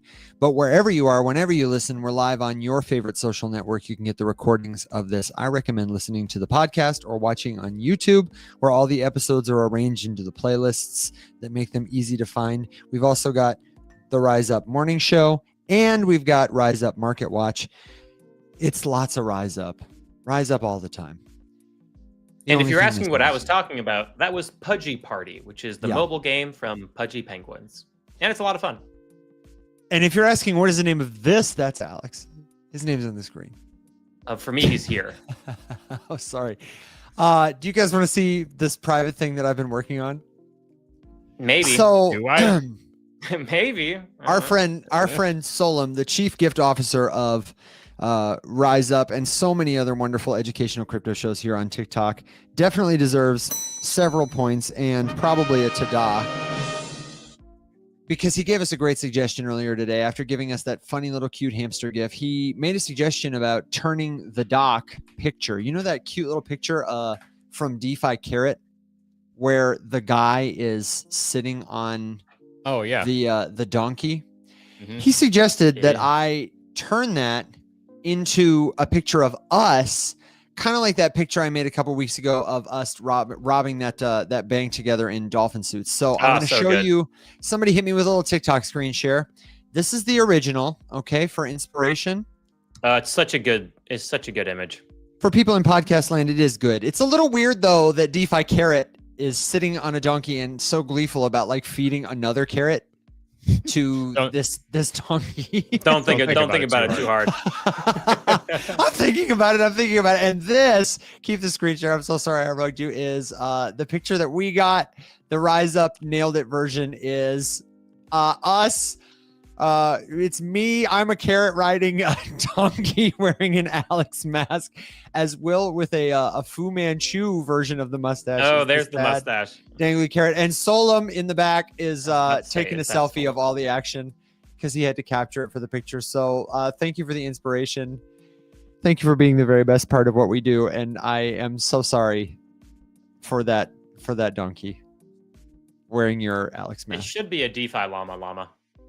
It should be a DeFiLlama. If you've got ideas for silly pictures, if you've got suggestions or questions, last minute crypto research projects. I saw one about OpenServe earlier. I saw some really interesting takes on ETH outperforming Bitcoin. I saw another interesting take on ETH losing gas for the rest of the cycle, that Sol and Bitcoin and Hype, someone said, are going to take the show.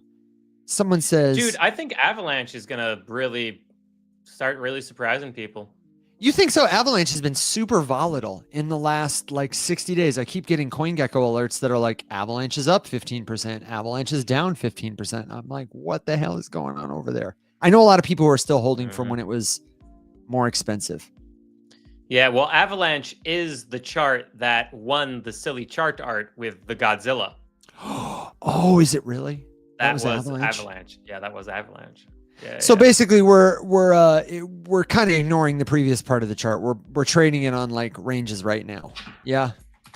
Yeah, we are. But the thing that has me really interested about Avalanche is like you have so many businesses choosing to build on it. And I keep meaning to do a deep dive, but I keep just not having enough free time between making content, the shows, and my other job. And I'm just like, God damn, I really want to do a deep dive into like why specifically it is the architecture of Avalanche makes it very likely for like a company who wants to build their own blockchain to choose to do it on Avalanche. And I've been meaning to dive into it because it's the reason as to why these businesses are choosing Avalanche. Yeah. And I need to find that answer. I just need Avalanche time. makes subnets easy to do. So it's basically like the architecture to launch your own chain. The same way that I was talking about Bridge earlier has the infrastructure and the smart contracts so that Visa or whoever can just kind of like launch a stablecoin and tweak it a little bit. That's kind of what Avalanche does for these people who want to come in and have a purpose-built blockchain. And that's one of the reasons that they're targeting gaming companies so much, is because, you know, gamers have specific kinds of needs.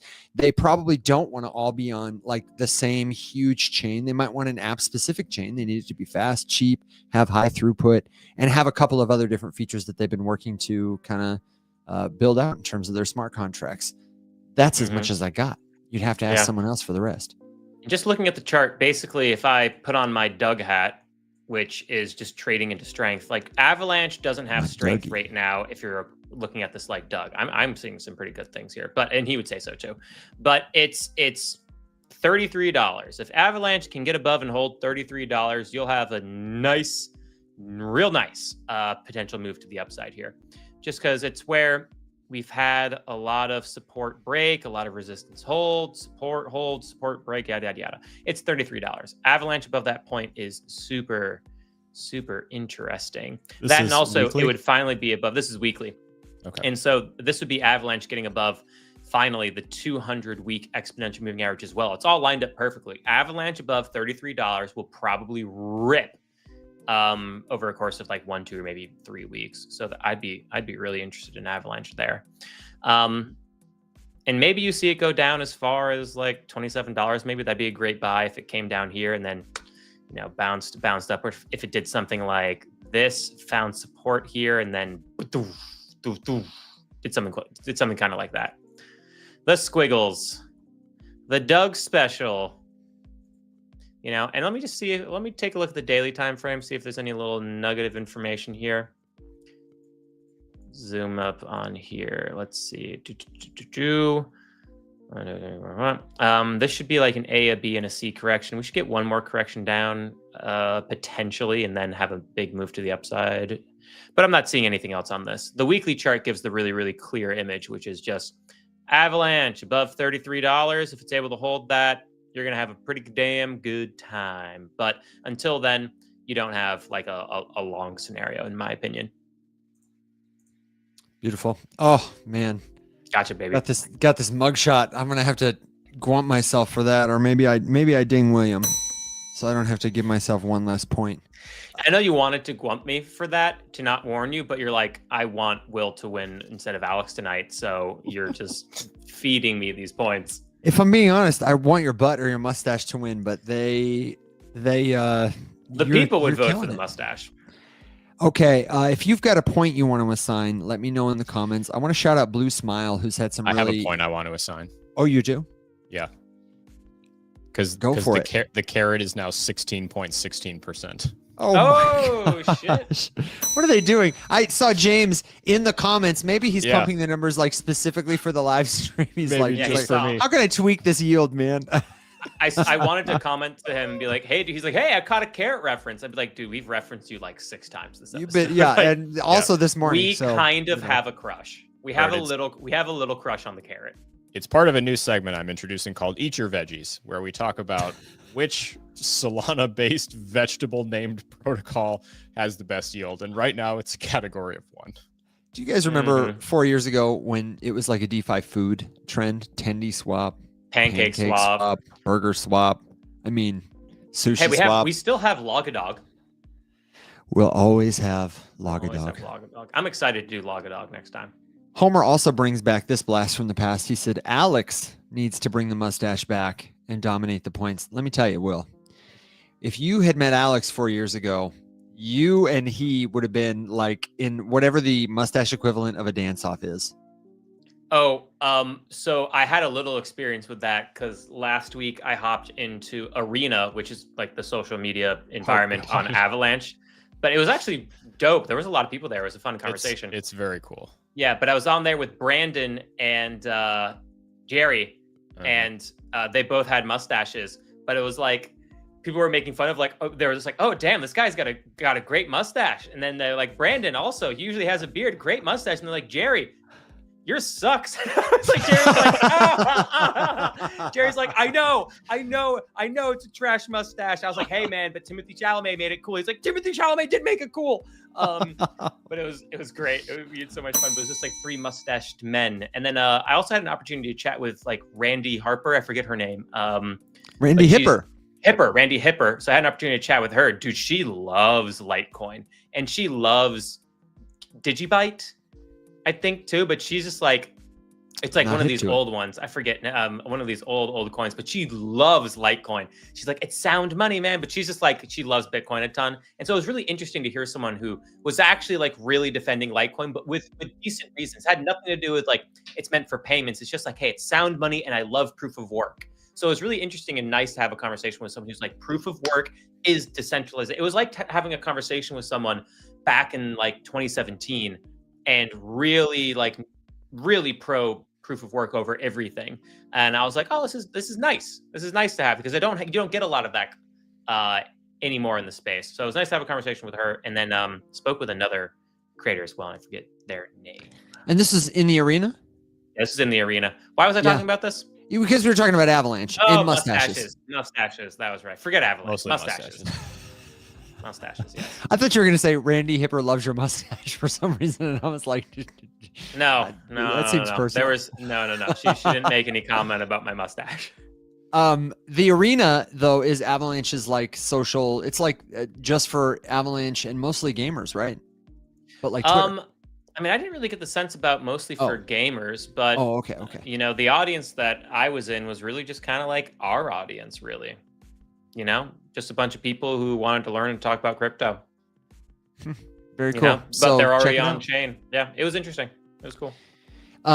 Bearded said we need to give a point to Basecamp, and we need to give plus 2 points for swing trade. So Basecamp is frankly killing it now with 4 points, and plus 1 to XRP for being demolished in the news and still going up 5%. Because real news doesn't matter for XRP. Only fake news matters for XRP. We talked about this. Only nonsense matters for XRP. I also want to shout out Bearded. I'm going to give Bearded 3 points for being one of the most active commenters on at least 3 different platforms. I saw a picture in the Circle community of his setup where he was showing someone, this is how I watched the show. Bearded had the show on Twitter, the show on YouTube, the show on TikTok. So dude, you're the real MVP. Get that man a mug. Get that man a mug for free. Also, Bearded, did your Pudgy Penguin show up? Because he won the giveaway. That's right. I feel like I saw a post from him about it. Okay. I would like to hear about that. I don't think I haven't been in the circle at all today, or like really the past like 24 or 30 hours. So I got to hop back in. Well, and the reason I brought him up at this moment, he says, haven't checked the mail today, so might be in there. You better save little Pieter. Is he says he's got a prediction, and the prediction is it's Bitcoin by year's end. I want to know what everybody thinks about this.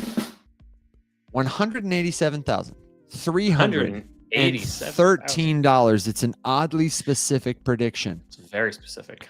So I just would be curious. Alex and I were talking about sentiment on Bitcoin today. I don't really feel confident that I could make a great prediction, and my 8-ball doesn't. I didn't get the package that upgrades to like numbers. It just says sell the news. So I'm going to go lower than that. I would have gone lower anyway, but I'm just curious. Do you guys want to make a fun prediction? We don't have to wager anything on it at all. As we wait for folks' final questions and we do a final thought and that kind of thing. My prediction, I'll even go first. I'm going to say $138,000. I'm feeling bullish and generous. And even then, I feel like that's kind of high. See, as long as it's understood that I am pulling this number straight out of my rear. Yeah. This is based on almost nothing.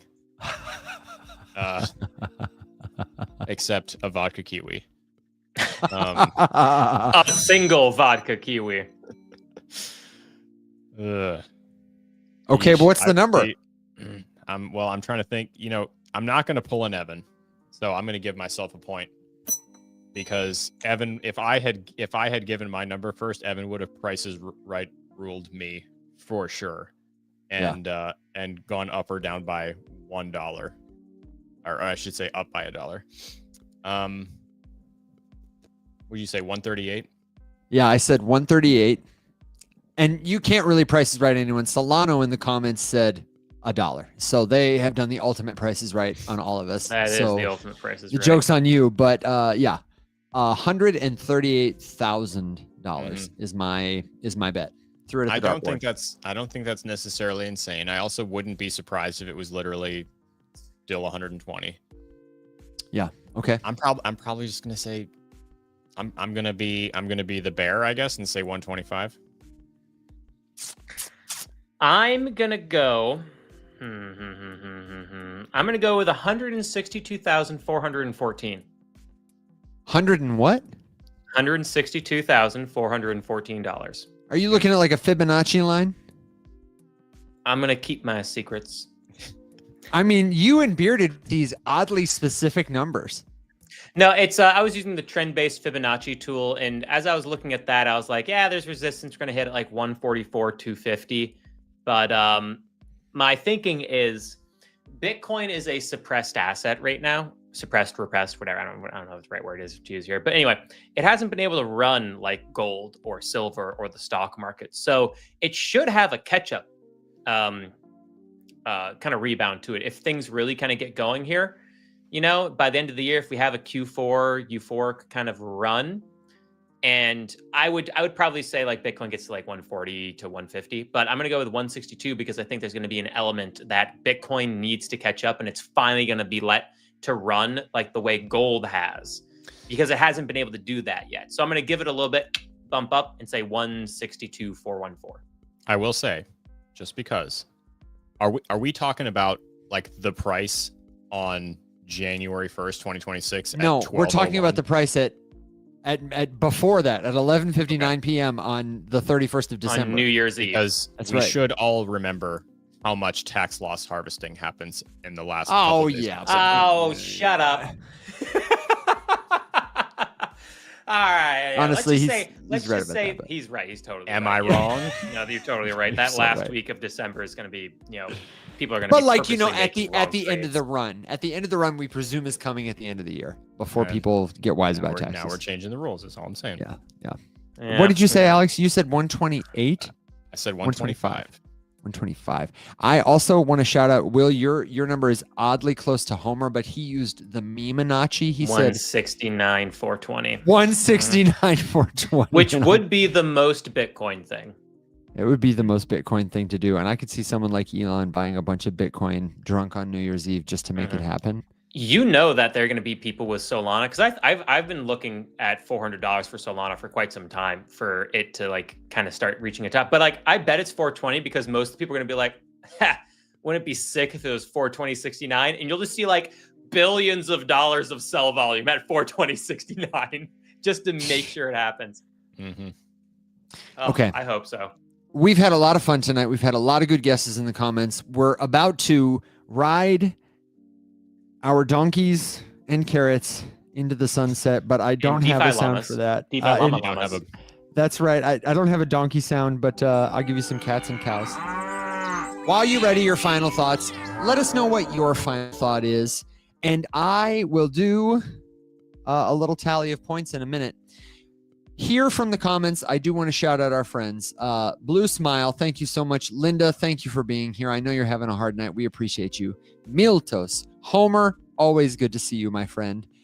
Joe, a delight in the comments. Solem, the Chief Gift Officer. Amsfar, Robots Declarish, of course, Bearded and Rada and Chris. It's really good to see you. And if we didn't say your name because we don't have time to say it, it's not because we don't love you. If we missed your question, well, maybe we don't love you, but probably we just missed it because the chat moves fast. This is your last chance. Jump in the community. It's community.rumshq.com. If you can't remember all that, just remember rumshq.com. We would really love to see you there. We're going to be talking about Pudgy Penguins. We're going to be talking about our price predictions. We're going to be sharing silly art. It is the best place if you want to start investing or using crypto confidently to get in touch with us and all the people who make this show excellent. So, fellas, I'll give you a chance to earn a few more last points. I'm going to give myself 2 points for that because it was a pretty short commercial and wonderfully concise, if I do say so myself. And you can have the floor to rally your troops and win some last points for yourselves, your vodka, kiwis, and your mustaches. Will, since you're returning to the show, would you like to go first? I would like to go first because I see the comments here by Blue Smile on TikTok. And I think you're saying some smart things, but I think you're missing one key bit of data. So for those who don't know, Blue Smile here is basically saying like, hey,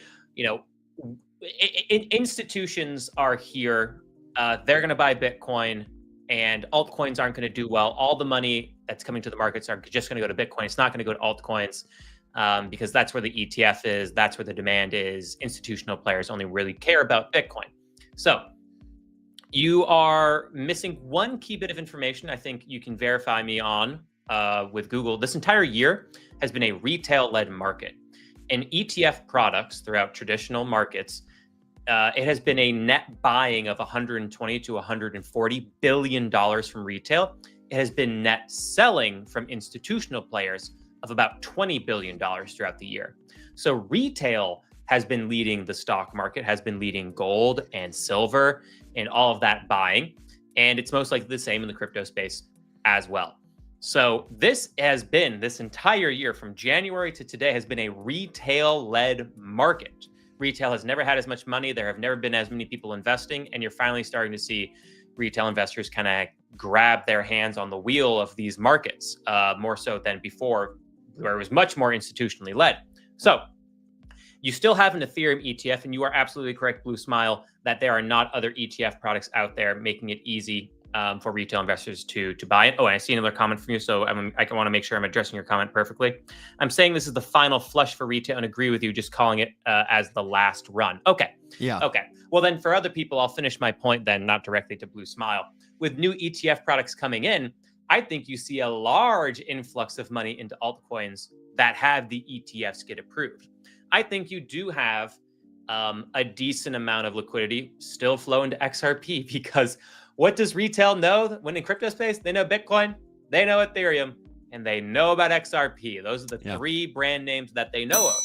And here's one thing that'll limit XRP, though, on the ETF side, is they don't have a BlackRock or a Fidelity issuing them. They have much smaller firms issuing them. So the amount of liquidity that can go into XRP will be limited because of that. But still, the same things that are popular in the crypto space now are the same things that will be popular in ETF products, because this is a retail-led market. You'll see a bunch of people buy Doge if there's a Doge ETF. You'll see a lot of people buy Pengu if the ETF gets approved. That one is less likely than others, though, because it includes NFTs. You'll see a bunch of people buy XRP and Cardano and Solana and Ethereum, and you'll see that large swing in the altcoin market, but specifically very concentrated into cryptocurrencies that have ETFs. Gone are the days of seeing a whole slew of altcoins have a 5x, 10x, 20x, 30x. You might have your 2x, your 3x, your 5x in the ETF products, but these are new investors to the crypto space who are not used to getting a 2x in a week. Yeah, they're used to getting 12, 15, 20% in the year if they're having the best year of their lives. So, just understand this market will be very different. It's retail led. What's popular in retail cryptocurrency centralized exchanges and on DeFi will be popular in the ETF products as well. But again, that vector is also limited on who is issuing them. BlackRock and Fidelity are the big boys there. And right now that is just Bitcoin and Ethereum across BlackRock, and Bitcoin, Ethereum, and Solana across Fidelity. So those are most likely going to be your three big winners in the altcoin space, although Bitcoin's not an altcoin. So anyway, I'll end that and just understand that there will be a lot of interest most likely in these altcoin ETF products. Yeah, and I want to address this follow-up from Machinery, who asked, what kind of long-term value does this create? And he's specifically talking about a Doge ETF, saying like, what good is that? Probably none. So here's my thoughts and opinions on that is you have new ETF products listed all the time. A fantastic example is you had the Precious Stones and Gems ETF that was released, and within like 7 months, it was ripped down because no one cared. No one bought it. And so they're like, okay, we're going to get rid of this. So there is a high chance that, just because you have a cryptocurrency that has an ETF doesn't mean that ETF is going to survive. There might not be long-term interest in a Dogecoin. There might not be, and I would say there shouldn't be long-term interest in an XRP ETF either, because it's not doing anything, But hey, if people are interested in it, then the reason to keep it going is it makes money, right? So, and we've seen retail love XRP. You know, I say retail as if I'm not retail too, but you know, we've just seen people love XRP. So, but that's the thing. Like, if you don't see a lot of demand for some of these ETF products, those cryptocurrency ETFs will be delisted, and say goodbye to that cryptocurrency. You know, it's not gonna get any love and attention, and it's gonna fall out of the top 10 or top 20 cryptos wherever it stands, and it will fall like a rock over time, just like they always do, because altcoins are not good long-term investments. You can argue your Ethereum, and I would argue it. You can argue your Solana, I would argue it. You can argue your Chainlink, and I would probably argue that one as well. But altcoins are not good long-term investments. Make your money, get out, put them in things that we know are. There are going to be other altcoins that will be good long-term investments, but we don't know what those are yet. And if you're going to invest in something long-term with a large portion of your money, you want to do it in something that you know is going to be around. If you have a small portion of your money that you're willing to put at risk in a long-term portfolio, go for it, but make sure it's small. I will say, I do think there is some long-term value created by all the mind share capture. It's the same thing I feel about Pump.Fun. Generally speaking, I think it's a lot of degenerate gambling in a casino. I don't expect most, creator or streamer tokens to look like the tokens on Pump.Fun look right now in the future. I don't think most people who use tokens will necessarily use them in that same way all the time. But I do think it's putting crypto into the popular culture in a way that is different than what I'd prefer. I would prefer people don't buy a Doge ETF to get exposure. But like you said, somebody's going to make 10 or 20%. Somebody's going to lose money. The products will come, they will go, but they're in and out of people's minds, their mouths, their wallets. And pretty soon that will sort of normalize crypto.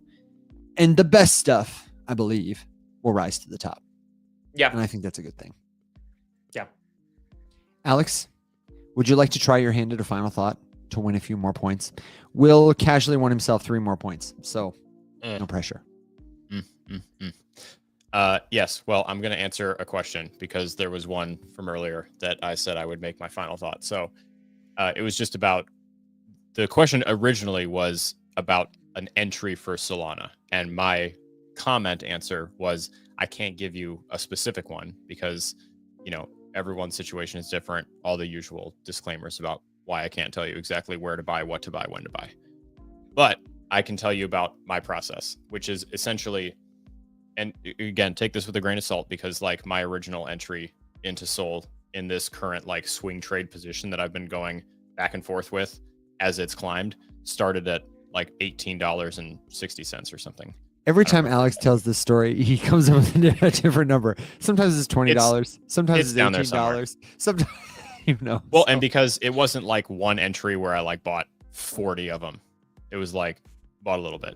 And then one day when we're at Pirate Festival on Tybee Island 50 years from now, Alex is going to be like, I bought Sol back when it was $6. And be like, shut up, old man. Be like, and I don't like that robot you're married to. I don't think it seems right.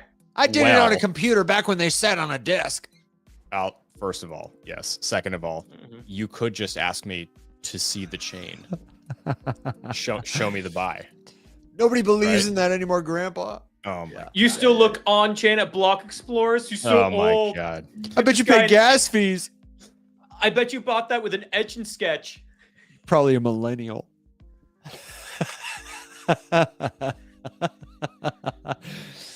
We've just killed Alex. I'm so sorry. I'm so sorry. Anyway, you're giving us points for that, Will. We took them out.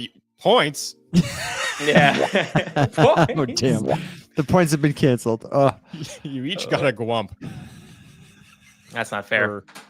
For harassing me during my final. This is a sacred institution. You're right. It's not fair, but that's the game. And you wieners both interrupted my final thought and then dinged yourself for the well, rude, in the spirit of and he's doing Pirate Fest, we boarded you and took aboard your vessel and took your treasure, Yarg. Okay, you know what? Honestly, you can have. I was giving you a point for that. Thanks, man. Good one. Yeah, okay. You can have one. That was good. That was great, Alex. You can't be that mad about that. You're earning 2 points for your graciousness. Continue. Thank you. Yeah, you're damn right. Listen, all I'm saying is I can't tell you exactly when to buy, but what I can tell you is you have to question your conviction, right? So like if you're about to buy an asset, look at the price that it is right now and know in your head that it could go down and probably will from exactly where you bought it. Expect the price to fall after you buy and rise after you sell, which is why you never go in or out with the entire position.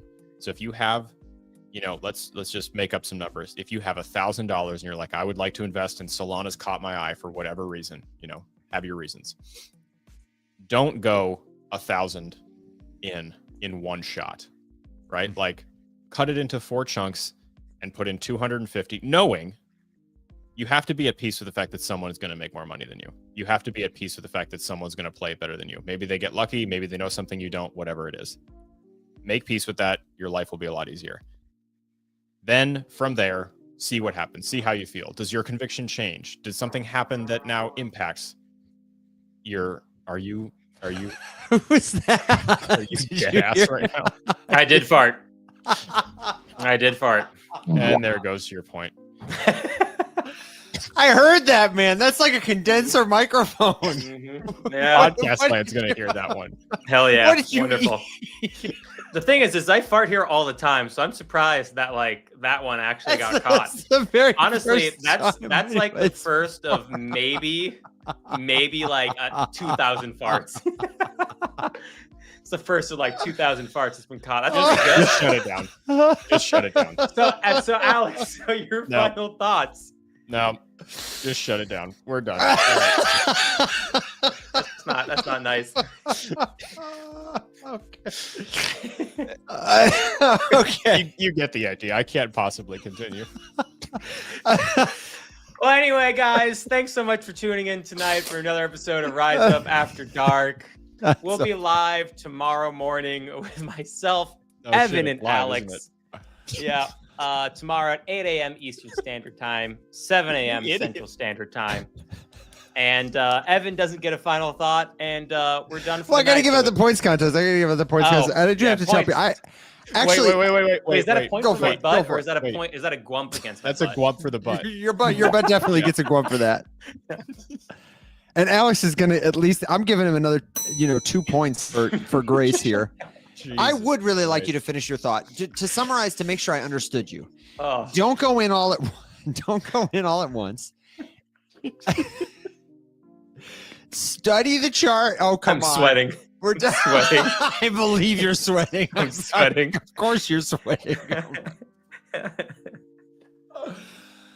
Wow, I'm so sorry. Farts are funny, guys. They remain funny forever. To everybody who's thinking about partnering with the show, who makes us the most trusted source of live crypto education on the internet, I just want to say it's been really fun. It's been a great time. We're gonna get this is the 50th episode of Rise Up After Dark. Oh my God, it is. And it is it's after dark. What does this mean for Fartcoin? Bullish. It's like when William quickly chased the bear, but for Fartcoin. But for Fartcoin. William, you made the crucial mistake. You went all in at once. Man. Okay, all right. No, I've been dollar cost averaging these guys. You just hadn't seen. Shut the hell up. How are you just trying to answer a question for real right now? Make it just Evan, who won?